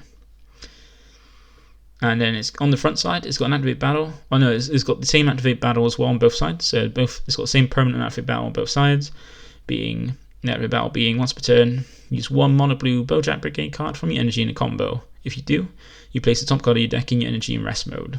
So it means for free, you can combo one of your Bojack Brigade in your energy and replace it with the top card of your deck. That's really good. But as you can see, the front side leader doesn't draw, but it has an awaken, which is basically the same as Sin Shenron, where when your life is at 3 or less, or if you have a blue unison card with a specified cost of 4 or play, you can draw 2 cards, untap 1 energy, and flip it over. So it's exactly the same awaken as Sin Shenron. And in awaken, the only difference between the front side is this leader has an auto of once per turn for 1 blue. You can choose one card in your hand and discard it. And you can only activate blue card skills from your hand. So you can only activate blue card skills from your hand, and you can't activate counter skills from your hand for the turn. So if you use this fact, you can't play counters from you can't trigger any counters from your hand, but you can still use the ones like the drop arrow negate, which I think is auto easy from your drop. And the only blue you can only activate blue card skills from your hand. When your opponent, and that's the cost, and when your opponent attacks, you switch it to 4 if you want a blue energy to active mode. So by tapping one blue and discarding a card from your hand and restricting yourself to only blue card skills from your hand and no counter skills from your hand, you can untap 4 energy. You might be wondering, what's the point of doing that if you can't activate counters or things from your hand? There's a reason why, which we go over on the further into the Bojack stuff. And as I said, activate main and permanent are the same on both sides. So as you can see, from neither of the sides, the leader doesn't draw on either side. But once again, as I said before, just because a leader doesn't draw doesn't mean it's bad. Let's look at the Piccolo Leader. The Piccolo Leader doesn't draw itself. It doesn't draw on either side, just when it awakens. And same with Tower, it doesn't really draw on either side. But the decks are still quite strong because the archetype and the deck the archetype still gains you advantage and makes it worth it. Like King Piccolo was still a strong deck, and Toa, when it was first released, was a very strong deck as well, like one of the top meta decks. And neither of those leaders draw on either side. And also as well, we have the unison for this deck. And the SR for the set as well is Majin Buu, Assault Agent of Destruction. So it's a 4 specified cost blue unison. And also you notice that it says Agents of Destruction, so it's a good option, is another option of a unison for the AOD deck that you can play for free energy off the leader. So double strike and blocker, and 2 marker skills, neither of which plus markers. So you got the activate main, the plus -0. Which is draw 1. Then at the start of your opponent's next main phase, you can switch to card active mode. And if your leader is a blue, if your leader has blue, you can switch it to 1 mono blue energy to active mode. So in this deck, so with a blue leader, you get the 4 effects. But if you're an AOD leader, you still get the draw 1 and untap itself, but you just get the untap of the energy. Then the other skill, the -1, is an auto of when your opponent attacks with a battle card. You may choose one of their battle cards and place it at the bottom of his owner's deck. So it's really good, and just by minusing 1, you can bottom deck any one of your opponent's battle cards as long as it doesn't have barrier. So with the Bojack deck, you can either the 2 options we have is this or the Gotenks. This is probably a better choice in the fact that once you play it for 4, you get the draw and you get an energy active for the leader's awakened side, because when you play this, you're going to be meeting the awakened to have the alternative awakened position. And you still untap it for a blocker as well. And being double striking, you can draw 1, swing with it, and then tap it ready to block, and be alive for the Trunks counterplay.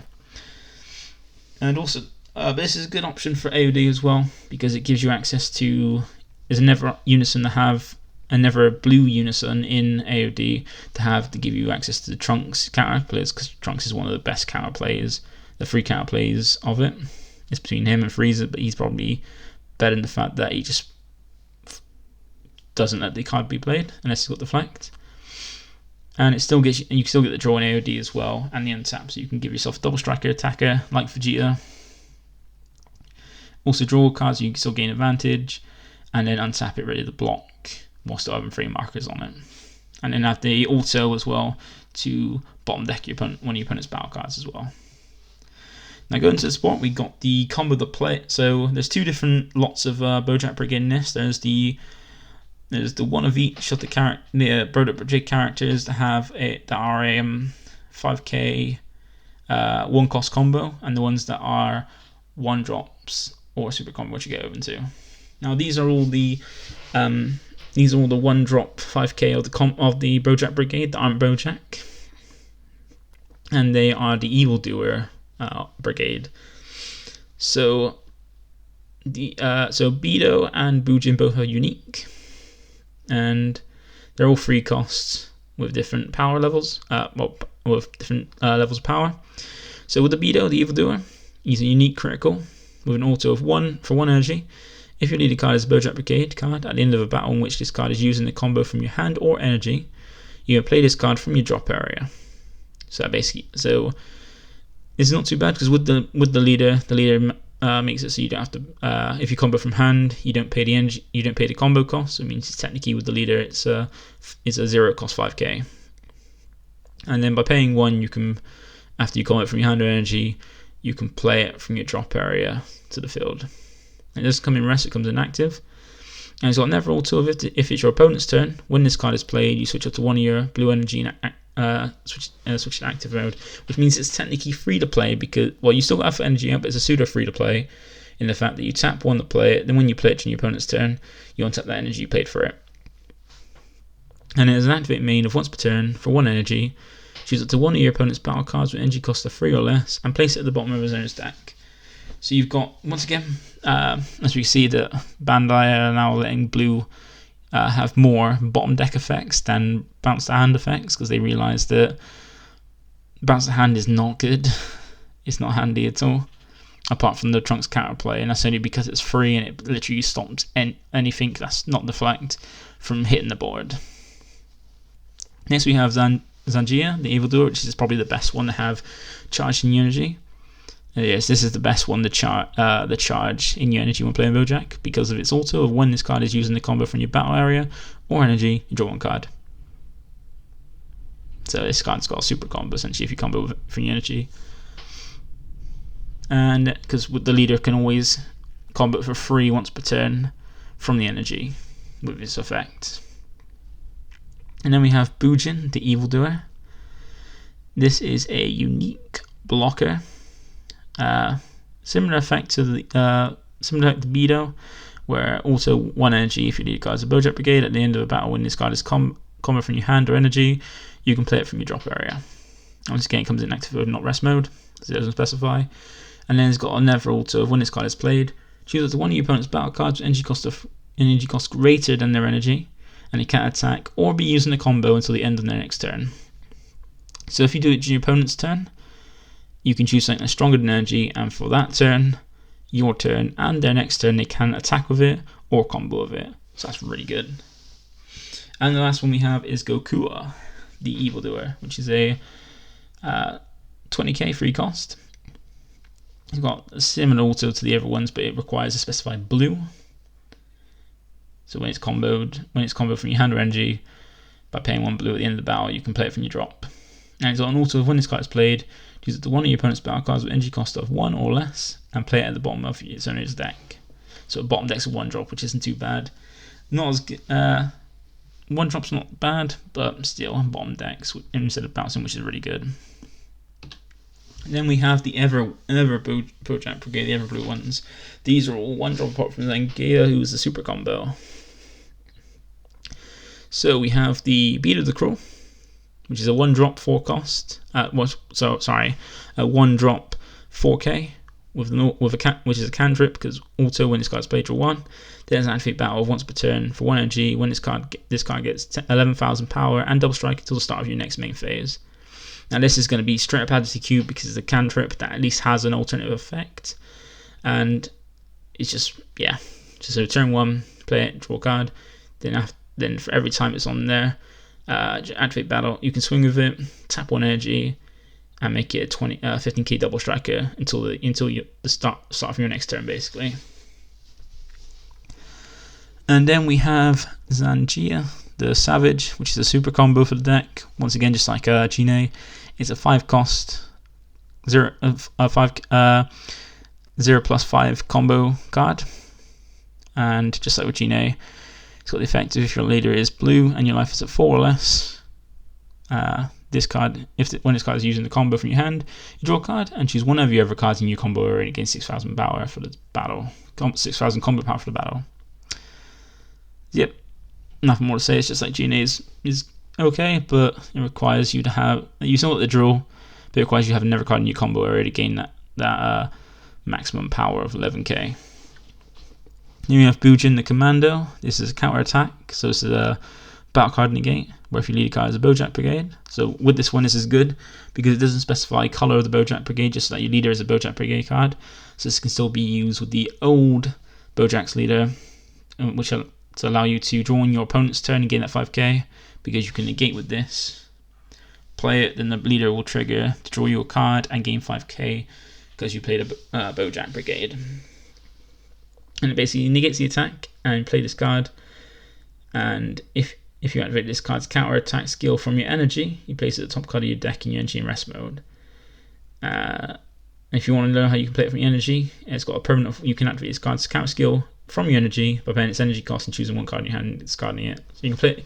So you can negate from your energy if you want, if you've got the energy open as well. So you can even tap itself to trigger its counter attack from your energy. And the last one we have is Gokua the Calamity.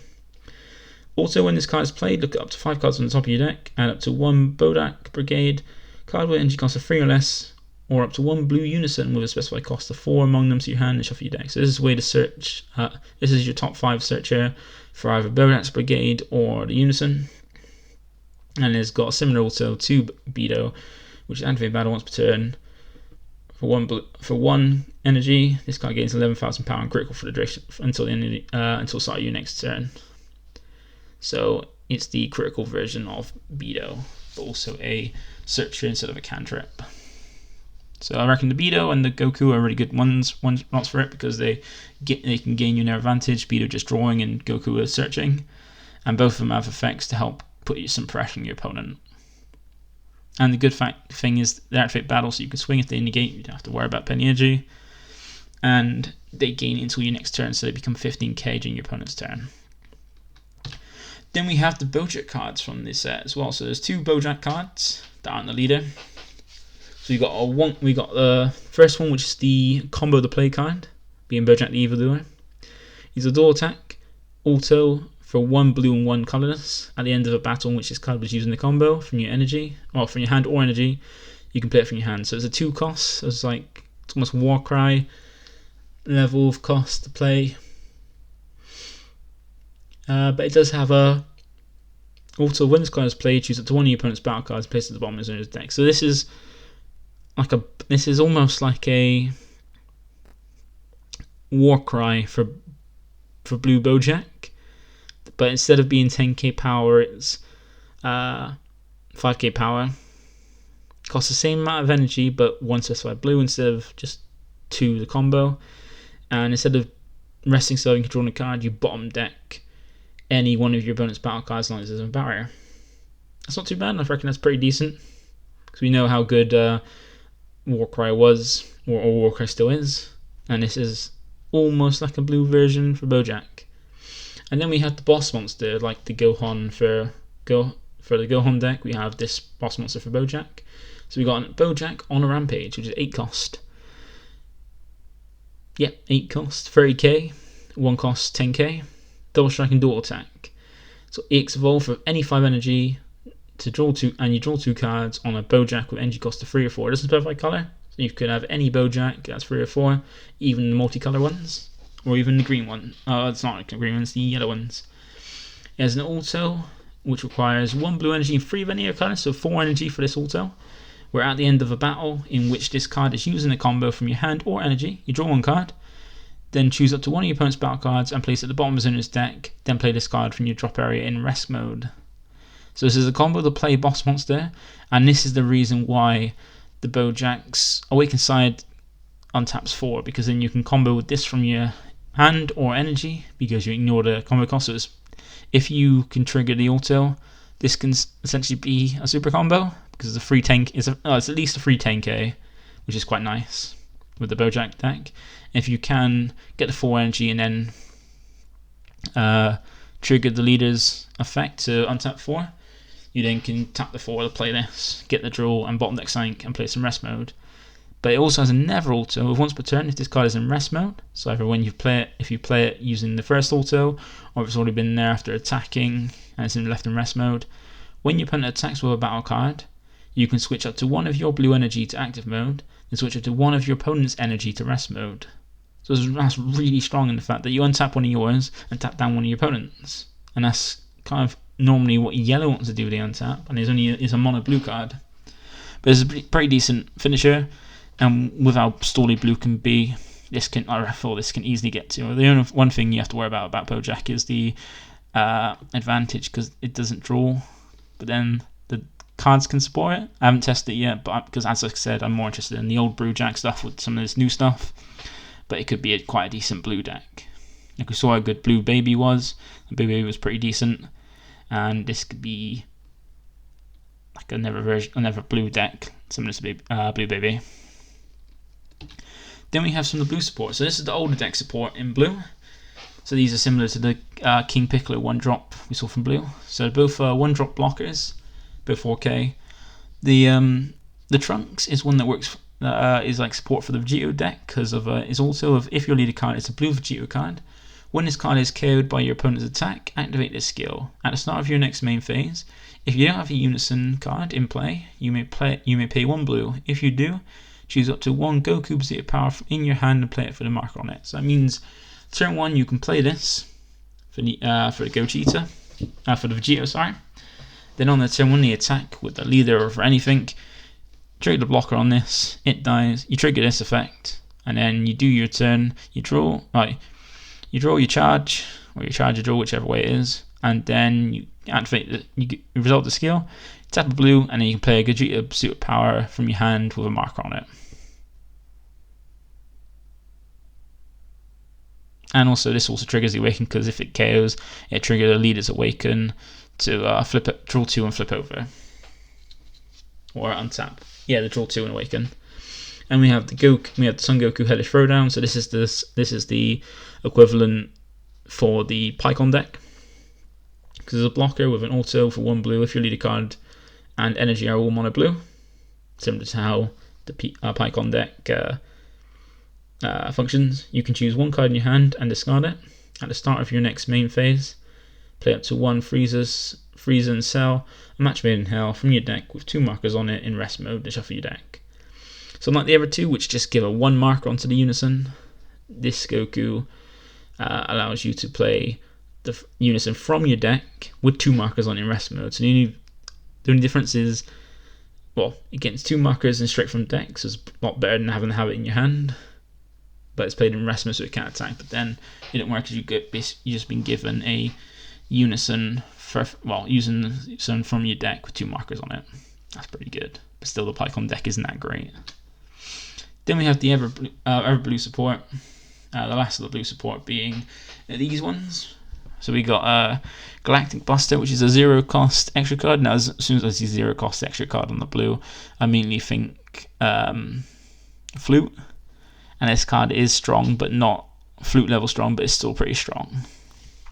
Now, it's actually a battle if your leader card is a blue if your leader card is a Bojack Brigade card or a mono blue card. So either any mono blue leader or any Bojack Brigade leader, and you choose 1 mono blue battle card with a combo cost of 1 in your energy. So if you've got any 1 cost 10k combos, you can choose that, and then you draw 1 card. You can then use the chosen card in a combo. So you get so far it's reading as a draw 1 free 10k combo from your energy, and then if it's your opponent's turn and you use the card in the combo with the skill, you place this card in your energy from your drop area, and at the end of the turn and the battle, switch 1 of your energy to rest mode. So essentially, and then you can activate the activate battle skill on copies of this card for turn. So this means for any Bojack leader or any mono blue leader, if you choose, as long as you choose a mono blue battle card with a combo cost of 1 in your energy, which is easy to do, easy enough to charge that ready.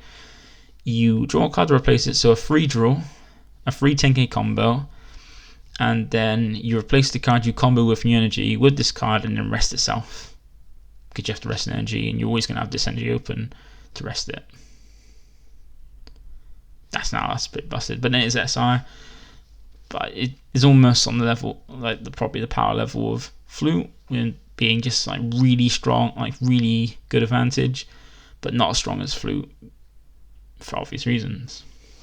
Now we have the blue negate for blue. We have the blue negate for blue, being the champion to the rescue. So there's a counter attack, negate the attack. Then your opponent may choose one of their cards in active mode and switch to rest mode. If they don't, you add this card back to your hand from your drop, and you can activate counter skills on this copy of this card for a turn. So this is really good in the fact that you can negate an attack, and if your opponent doesn't want to tap any of their cards down, you get it back to use it again next turn. This is something to add to the cube because it's a very good negate and only a common as well, and easy enough. If your opponent's the issue with this is if your opponent's deck plays any fill cards, they can always tap, because it doesn't specify what card they rest. They can just rest the fill card, and then it's tapped down. You don't get it back. And then we have lastly the Ssb Vegeta saying Tenacity. So this is the this is good blue gen export because there's an auto of if your leader card is blue. When you take damage from one of your damage from one of your opponent's non-keyword skills, you may play this card from your hand. If you do, add the top card of your deck to your life, and you can activate the auto skill on copies of this card for a turn. So this is basically a card for blue that says if you burn me with a non-keyword skill, I'm gonna put the life back from the top of my deck. So it's anti-burn. This is pretty good, but it's only once in the game you can play that skill. But still, and it's only restricted to a blue leader. But it's still nice to have anti-burn, like have the first anti-burn card in your deck released, which is pretty good. And that's it for the blue support. Now, why this has been a really long video because I've gone over all the cards in blue in one video done over a week. We do have more support because we have the design notes with more support, and we have some green, which is the king. So for one of the green leaders, we got King Cold. So we got the first King Cold leader, being the BR one as well. And this one looks quite interesting because it's all to do with field cards, and you can play it has a way to let you play multiple field cards as well. This is the leader and deck I'm more interested in from this set. Like with this set, I'm not really interested in that many of the characters. None of the characters are really appeal to me. They're not any ones that I really like that much. Like the androids are quite interesting. Bojack's interesting, but I don't like blue. But this, I do like the character King Cold. I think he's pretty cool, even though he doesn't really do anything in anything he's been in. When he's been in the series. I mean the anime, not the manga. But I do like I am interested in the kind of theme of the deck, which is around fill cards. So at the moment, just with the few things we got, I'm quite interested in the deck, and I'm looking forward to seeing more of the green reveals for the deck. So with the leader on its front side, you've got the permanent of when activating a fill card, a filled skill of a green extra card with an original energy cost of 2 from your hand, you reduce that energy cost cards from 1. So it basically means that any of your 2 cost filled extra cards become 1 cost, which is good. And then it's got an auto, just like similar to King Vegeta, of when this card is placed in your leader area, activate up to 1 King Cold's Dynasty from your deck. So as soon as you play it, you play the signature fill card from your deck as soon as you start the game. And then we have another auto of once per turn, when you activate a green extra card from you with an original cost of 2 and the fill skill. So it's not from your hand. So when you activate a green extra card with an original energy cost of 2 and the fill skill, add up to 1 card from your life to your hand and draw 1 card. So it doesn't specify it's from your hand or your energy, just as long as you play a 2 cost fill card field skill,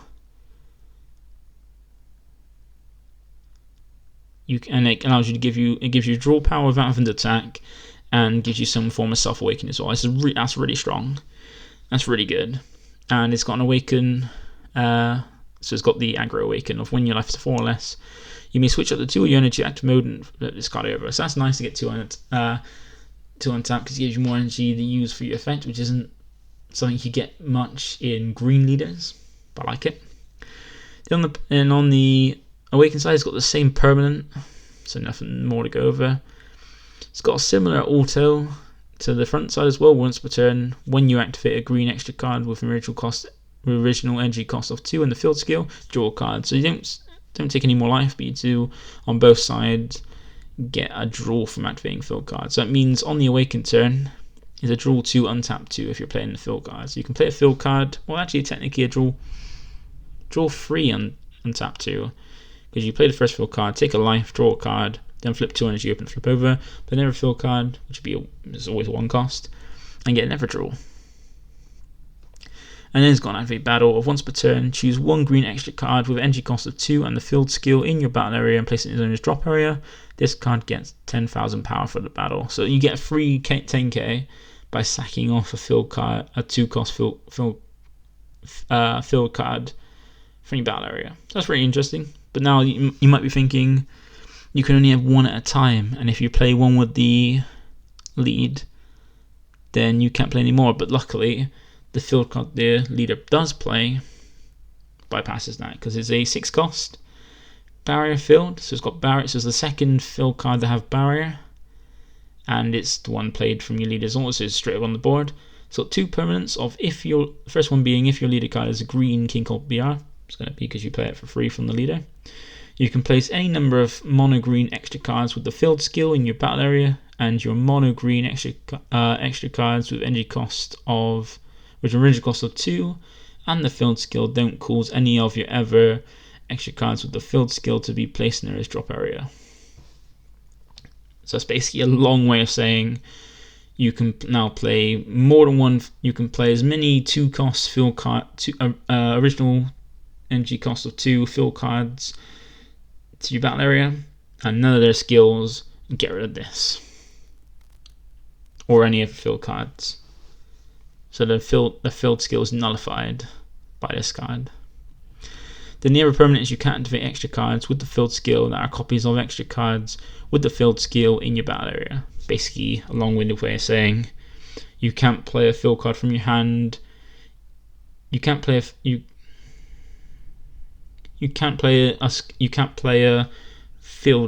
field card. That's all. You can't play another copy of a field card that's already in your battle area. And then the other 2 cards we got revealed to help support that. We got to look at one of the field cards and a battle card. So we got a 5-cost Golden Freezer Pinnacle of the Clan, 1 cost 10k, 25k power, deflect and double strike. So it means it's not being stopped from coming out and has double strike. It has a permanent to reduce the energy cost of this card in your hand by 1 for every 2 green extra cards in your battle area and drop area. So that means you're easily getting it out. By the sounds of it, you're easily getting that out for free energy, because then you got 3 specified green. This is going to activate main once per turn. You choose 1 green extra card with energy cost of 2 or less and the field skill in your battle area and place it in your zone drop area. So by sacking off, so at the cost, you sack off one of your green 2-cost field cards. You choose at 1 card in your opponent's hand and up to 1 of their battle cards, ignoring barrier, place them in owner's drop area, and switch this card to active mode. So this is basically a dual attacker, double striker that has a stronger skill than the Broly Unison by dropping a card from your hand, so which you choose as well. So you choose a card from your hand, drop it, and you get rid of any other battle area, and it isn't KO, it's just placing, and it gets through barrier as well. That's really strong. And seeing with the leader from the trader as well, there's like about 4, maybe 5 different field cards for the deck. So you've got loads of different ones you can have to trigger this, and this is really good. That's a really good skill, and it's technically a free cost as well. And then the first 2-cost field card we got revealed is a new ruler, which is a 1 specified green. field card. Auto when this card is placed in the battle area, and up to 1 card from your life to your hand, so it's an extra way to self-awaken. Then look up to 3 cards from the top of your deck, add up to 1 mono green card. So mono green cards are any card that's mono green from them to your hand, and place the remaining cards at the bottom of your deck in any order. That's really strong. That's really good. Any mono green card is very good. And then we have the second auto of when this card is placed in the drop area from a battle area by one of your skills. You can draw a card, then choose 1 card in your hand and discard it. So you draw a card and then discard any card you have in your hand. That's not too bad. That's pretty decent. That's a really good extra card. Looks like the BF4 of, probably. That's the green stuff we got shown. The next lot we got is the yellow stuff, being the Future Gohan. So Future Gohan finally has it has already had an appearance. Thinking about it, it's had an appearance since set 2, but it finally has a leader card. And I know there's a lot of Gohan fans that are probably really happy with this set because they have 2 Gohan leaders, 1 future and 1 childhood. So it's got the so on the front side, it's got an auto when its card attacks, draw 1, and then it's got another auto which is burst free, so you have to mill the top 3 cards of your deck. When one of your yellow battle cards with a blocker skill is killed, you can draw 2 cards, then add cards from your life to your hand until you have 6 life, and then flip this card over. So this is kind of similar to the Vegeta Star Deck Leader, in the fact that if one of your battle cards is killed, so literally turn 1 you can just go play a 1-drop blocker, block the first attack, and then you get to draw cards and flip over and take life until you have 6 life. So you can awaken turn 1 with this. But if you don't want to awaken via that, you have its actual awaken, which is when your life is 4 or less. You may draw 1, untap 1 to flip over. And then on the awaken side, it's got 2 autos. First of all is when this card attacks, draw 1 card, then choose up to 1 of your yellow Trunks future cards and add it to, and it gets 5,000 power and critical for the turn. So that's pretty good. You give a 5k boost and critical to a Trunks future. And his other auto is choose 1 of your mono yellow Trunks future cards. When your opponent attacks, so attacks anything, you switch the chosen card to active mode and it gets 6,000 power for the turn. Then negate your skill for the turn, and then negate the skill for the turn. So it's every turn is not negate for the battle, for the game or anything. So it means you can untap a Trunks future card, probably one that's got blocker, give it a 6k boost for the turn as well. That's pretty strong. That's pretty decent leader. That seems like a pretty good generic leader, really. But good with support. But it depends on how many what Trunks future yellow cards we get. Then on to the support we did get with it. We got a 1-cost Son Gohan Warrior of Hope. It's got permanent of when your life is at 6 or less. This card gains blocker, so it's easy to trigger with the leader second auto. Then it's got an auto of when your leader card is a Son Gohan future card, and you place 1 card from your drop area in your life, in your drop area from your life. When this card is played from your hand, you use the 1 yellow Trunks future card with energy cost of 1 from your deck, and shuffle your deck. So you get to play any 1-drop yellow Trunks future card. I know there is one from set 6 in the Gohan, the yellow Gohan Bojack saga stuff. That was a 1-cost. I think I looked at top 3 for a yellow Saiyan, so that could be handy for this if there's not a better option from the new stuff. And then we got 2 Trunks cards. Being the first one is the free drop SS Trunks to change the future. Barrier blocker, evolve for 1 yellow on top of Trunks future. So cheap players, cheap evolve, and then it's got an activate main for 2 yellow. If your leader card is a yellow Son Gohan future card and you have 4 more mono yellow energy, so your energy is mono yellow and you need the specific leader, you choose up to 1 mono yellow Trunks future card with energy cost of 8 in your hand and play on top of this card in active mode, and you can't activate the active main skill on copies of this card for the turn. So it means you can attack with it first, then pay 2 to evolve into the 8 drops which is right next to it in active mode. That's pretty good. And the 8-drop is it looks like the boss card of this it looks like the boss card of this theme, this archetype. 8 cost, 1 cost 10k combo.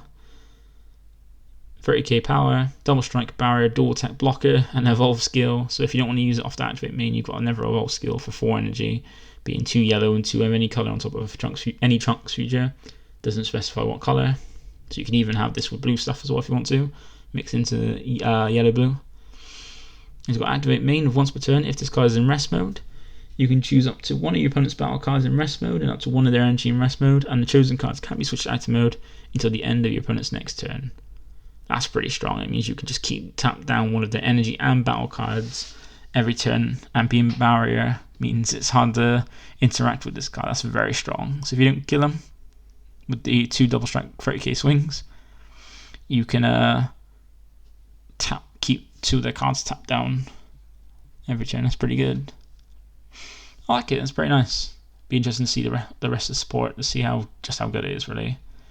And then we have the black cards as well. So we got the first Supreme Card Time gets his first leader, and it's a really strong one. Both the black leaders are good. Like this, in first glance, this is what Demagra wanted to be. This is this is like the Demagra for this format.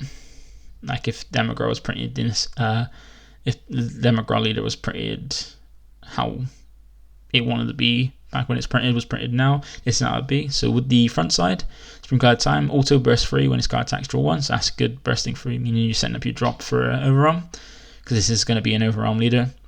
And then it has an awaken of when your life is at 4 or less, or you have 8 or more cards in your warp, which is easy to do.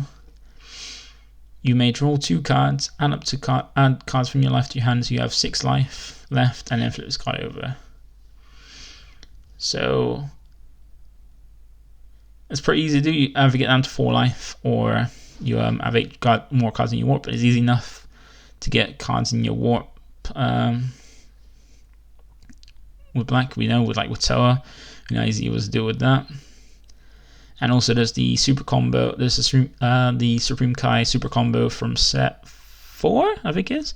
That can go really well with this, because you can attack with this burst free, and you've got the Trunks Regulator of Time, which then draws you 2 cards and warps a card, then warps itself at the end of the turn because it's overwhelmed. And that's at 5, perfectly for the super combo. And then on its awakened side, it's got 3 skills. The first one is an auto of once per turn. When you play a battle card using overwhelm, draw 1 card, then place up the 3 black battle cards from your warp into your drop. So it's got away the draw cards, and as you can see, it is an overwhelm leader. So you just need to overwhelm, which is easy to do because you're going to pack it with overwhelm. You get a draw, and you get 3 of those black battle cards back from your warp to your drop to overwhelm again. And if you're wondering why I mean overwhelm again, you'll see after we go over the unison what I mean about unison overwhelm again. Then it's got the first of the 2 activate mains. It's once per turn for 1 black energy. Choose 1 card in your hand and discard it. If you don't have a unison card in play, you can play it to 1 black unison card with no specified cost and 9,000 power from your drop area or warp, and with a marker on it. So that's really good. If you don't have a unison for 1 black energy and discarding a card, you can play, if you don't have 1 in your hand, just play 1 energy 4. You can play 1 from your drop or your warp. And since it's an overwhelm deck, and you probably, if they get rid of it or you mill it, you have it ready to play from your drop or warp. And the unison is really good for this, and what we should go after.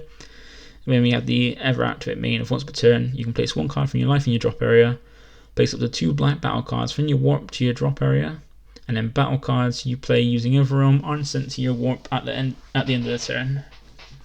That's really good. So it means by just critting a life, you get 2 black battle cards from your warp and your drop for overwhelm fodder. So it means you can set up 3 in your warp in your drop ready to overwhelm. And in that turn, anytime you overwhelm, just like with that fill card from set 7, it doesn't go to warp at the end. The art is really fantastic. Art is really nice on this lead as well. And next to it, we have the unison, which is built for this, and it's a really, really strong one. It's in SR as well. It's got 3 skills, and also a +1 marker skill and a -3 marker skill. The auto is once per turn for burst 1. If your leader card is a black, say an only card, so thank God this doesn't work with Vejacks, or a god only card. When you played a battle card using overwhelm, this card gains wormhole for the turn. Now, if you don't know what wormhole does, which I think is only been printed on 2 other cards, being a Demagra leader and a Demagra overwhelm card, wormhole basically says you can overwhelm and dark overwhelm twice a turn. So you can either get 2 overwhelm, you can either overwhelm twice, dark overwhelm twice, or overwhelm and dark overwhelm twice, once each in a turn. So it means when you overwhelm the first time, you get the draw from leader and return 3 back, and then the unison, if you got on board when you do that, allows you to overwhelm 1 more time. So it means with the leader's effects and stuff, you can overwhelm twice, keep them both on the board in the turn, and also draw cards and easily set up stuff as well. And it's easy enough to grab this from your warp using the leader as well. And given the fact you can awaken when you get with 6 life on your awakened side leader, you have plenty of life to trigger to activate main multiple turns. And then we got the 2 skills in it. So the +1 skill is activate main. So that's just the auto as well as not even the marker skills. The +1 skill is activate main of place up to 2 black battle cards when you warp and you drop. So it gives you more fodder for overwhelm after doing it as well, which is really good. And then the -3 of activate main, add up to 2 battle cards with energy cost of 7 or less, and the overwhelm skill from your warp to your hand. So you can use that skill first to add overwhelm cards, then play it back using leader from the drop. Overwhelm to trigger the leader's both the unison and leader's auto, to draw a card, put back 3, and then gain a wormhole. Then use the unison skill to +2, put back 2 battle cards, and overwhelm again after you've used the leader's second activate main. That's really strong. And that is this is what overwhelm really wanted. This is probably the best overwhelm leader we've had. And with this unison, it's really strong. This could be like overwhelm is strong. We've seen overwhelm's been relevant in a lot of decks, and this is a very strong new version of it. Then we have the overwhelm options that were spoiled for this as well, being 2 6-drops. So we've got the SS4 Son Goku thwarting the Dark Empire, 30k, 5k combo, 5k 0 cost combo. Blocker, overwhelm 6 for 1 black energy. Auto when it's got attacks, draw 1 card, and at the end of the turn switches card to active mode. So just given the text on the auto, shows that this is specifically for the Corona leader, because the Supreme Kai leader, because with its skill to make it so that everyone doesn't go at the end of the turn, you keep this ready to use, and just have it as a 30k blocker after swing of it 30k as well. So it's almost like that's a bit like Dark Broly, being able to have play the Dark Broly, draw a card, and then have it ready to block the next turn. And then we have SS Gotenks Surgeon Strikes. I think this is the first Gotenks Zeno, I think. I could be wrong, I'm not sure. It's got unique and dual attack for 25k power. You can either overwhelm 6 for 2 black energy, or Zeno evolve for 1 black energy on top of a black Gotenk Zeno with energy cost of 3. And it is auto. It has 2 skills that are auto and battle. The auto is when this card is removed from your battle area by an opponent's skill, play up to 1 black Goten Zeno card and up to 1 black Trunk Zeno card with energy cost of 3 or less, and the overwhelm skill from your drop area or warp. Now I know I think there's 1 Goten Zeno with overwhelm skill, and I think there's a few Gotenk Zeno cards with energy cost of 3 or less. I'm not sure if any of them get their skill when them just being played, except from overwhelm, being played via overwhelm. Then activate battle of 1 black. This card gets 10,000 power and double strike for the battle. And that's not once per turn either. So if it's lasted there for a turn, if you play it with the Kai and it's lasted there for a turn and stayed at the end, the next turn you can swing twice with double strike and 35k power for each of those swings. That's really strong. Or if you've got 4 black energy, you can drop it and swing twice for 35k double for 35k double strike swings. That's very strong. But that's all the reveals from the main set. But we did get a bit of sneak peek into the pre-release stuff that we're getting. So the pre-release stuff we're getting is just like with the last few sets. We're getting a leader and unison, and for this one we're getting support for the Goku's lineage. So we're getting a Son Goku Junior leader and a Goku lineage unison. So with the front side, it's a auto when this card attacks. Look up to 5k. Look up to 5 cards from the top of your deck. Add up to 1 Goku's lineage card among them to your hand. Then shuffle your deck. So you get look top 5 for any Goku's lineage. Doesn't have to have swaps. So you can get any lineage, and it doesn't specify levels either. So you get any card with Goku's lineage in its special trait.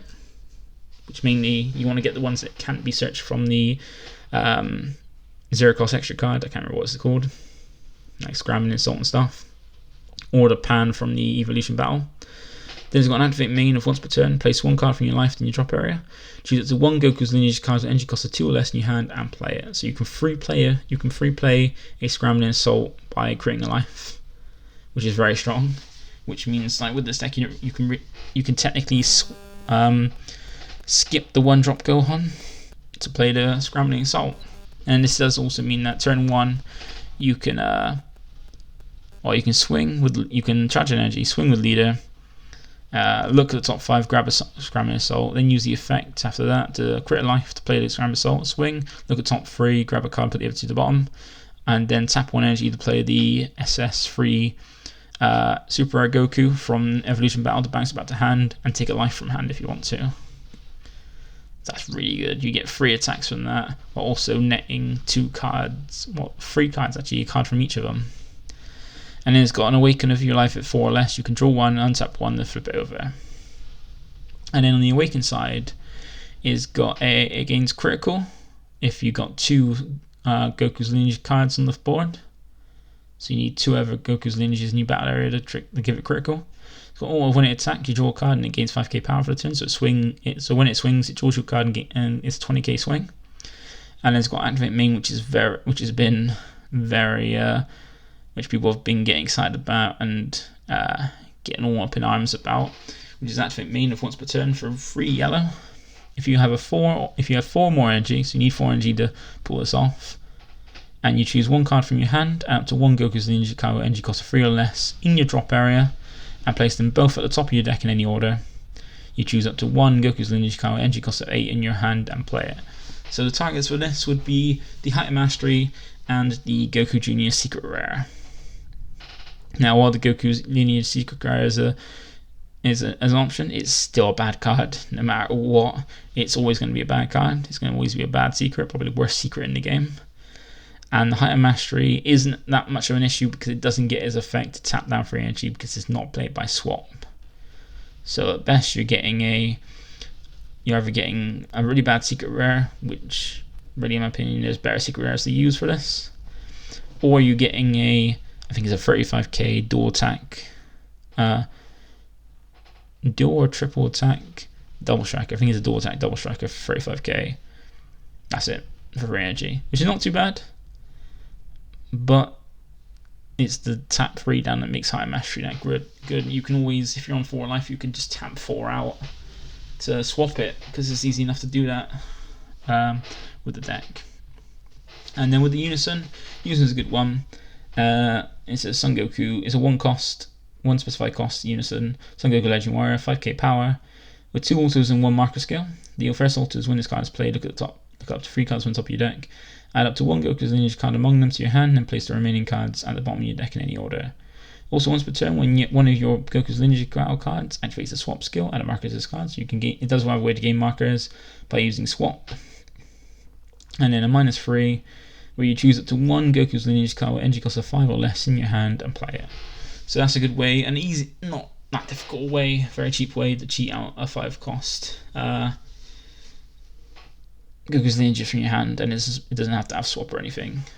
Now I can't remember if the Pan requires you to play it from swap to get its effect, but you could potentially use this to get out instead of the SR.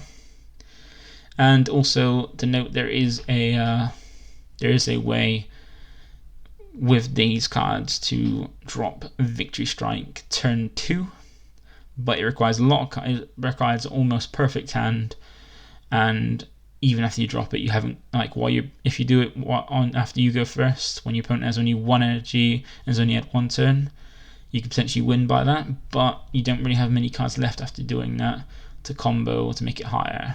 But still, dropping a Victory Strike turn 2, I've seen someone show how they've done it, and it is possible, but you have to have the almost perfect hand to do it. There's not that much of an issue, really. And now we're at a time now where Victory Strike isn't as a problem as it was back before, when it was released in back generic formats. And we're not just stopping there. That's not the end of this. We still have the secret rare reveal that's shown during the trailer as well, which is a brand new character of Robello. I think I got a name. I think I got the name right. I don't know, but Robello, Demagogue's secretary. Now in this set, just like the other sets, we are getting 3 secret rares. And the unique thing with these 3 secret rares is that together they make a panoramic picture. So all 3 together make a bit wide picture. And this is one of them. I don't know which one it is. I don't think it's the middle. It might be, from the looks of it, it's probably the far left one. But it does look like a pretty decent secret rare. We'll go over it. It's 8 cost, 4k power, like most secret rares, and a 1 cost 10k combo. It's got the ultimate tag, like all secret rares do. Has double strike, dark overwhelm 8 for 2 energy. So as long as you've got 8 black cards in your drop, for 2 energy you can overwhelm it. You've got a permanent of if this guy will be removed from a battle area, remove it from the game instead. So this kind of tag they're putting on some of the secret rares nowadays. So it's not loot or reuse. You get 1 use of it and it's gone, which is a good thing to put on it. It should be on all secret rares, really. Thinking about it, this permanent. Then it has has 2 autos. First one is if you have 4 more energy when this card is played using Dark Overwhelm, play up to 2 battle cards with different card names, energy cost of 6 or less, and the overwhelm skill from your warp. So that's really good. You can overwhelm out, and well, if you're on 4 energy, you can overwhelm this out and get 3 bodies for 2 energy. That's really strong. And the other auto is choose 1 card in your battle area with the overwhelm skill and place it in his owner's drop area. When one of your opponent's cards attacks, negate the attack. After reading this does seem like a good secret rare for the Kai, because you can play.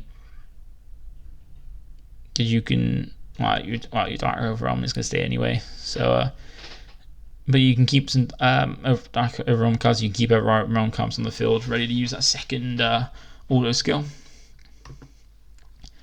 And lastly, after that, we did get the SBRs revealed for the blue and red cards. So they did say they're going to do that. So we got the SBR, and these are what they look like. So these are the blue and red SBRs. I think there's 10. I think they said. I remember on there. I think there's 10. So imagine there's going to be 2 for each color. And so for the 2 red ones, is the 2 1 cost counter cards, being King Vegeta's Imposing Presence, which is a really good card, and King Vegeta's Hidden Ambitions. They both look really nice. They do look a bit like the King Imposing Presence does look a bit similar to the the Omega Shenron, SPR, where it's got a lot of gold. It's just a lot of gold, but then it could look different in person. And yeah, for both of those, for both the red ones, it does look like the Omega Shenron, where there's a lot of gold and too bright. And bitch, like King Vegeta looks like he's glowing like an angel, which is weird. But then the Majin Buu Assault of the Agents of Destruction looks really nice, like really nice, vibrant colors, really good art. It looks amazing. I just love the art on that card. And I do have an Agent of Destruction deck, so I might pick it up. But then I don't like the blue version of it. I prefer the green and yellow version of it, but I might pick it up anyway. And then we have the SPR of the SS2 Son Gohan Astonishing Strike, when he does his last Kamehameha against Bojack. Once again, just like the other ones, all of them apart from the Buu just look too gold, just too shiny, too much gold in them, but the Buu looks perfect for this unison. Similar to how with the last set, the SPRs, the Battle Card ones didn't look too good. They looked got too much gold in it. The art wasn't that great, but the unisons looked amazing with the art-wise for the SPRs. But these ones don't look too bad. The non-unison ones, but the Buu looks perfect, like amazing. This game is such good art, and I look forward to picking up the Imposing Presence because I play red is one of the colours I play. But I know it's been a long one. It's been a long 2 hours going over it, but we've gone over all the reveals from this week, every single one, all in one video. So it's all accessible. Also going over the cards and just explaining it a bit. But if you did watch all the way to the end, thank you for watching. Feel free to give a like on the video if you enjoyed it. Subscribe if you want to keep up to date with my content, and comment if there's anything I went over that was wrong or that I missed out or anything like that, and I can edit it or amend it if needed be, or answer any questions if there's anything you want to ask about this video. But thank you for watching, and come back next week for the next episode of Previously in Dragon Ball and DBS. It'd be, as I said at the start of the video, it'd be weekly, covering all the news and stuff from the week prior. But thank you for watching, and have a good day. Have a good night if you're going to sleep. Bye.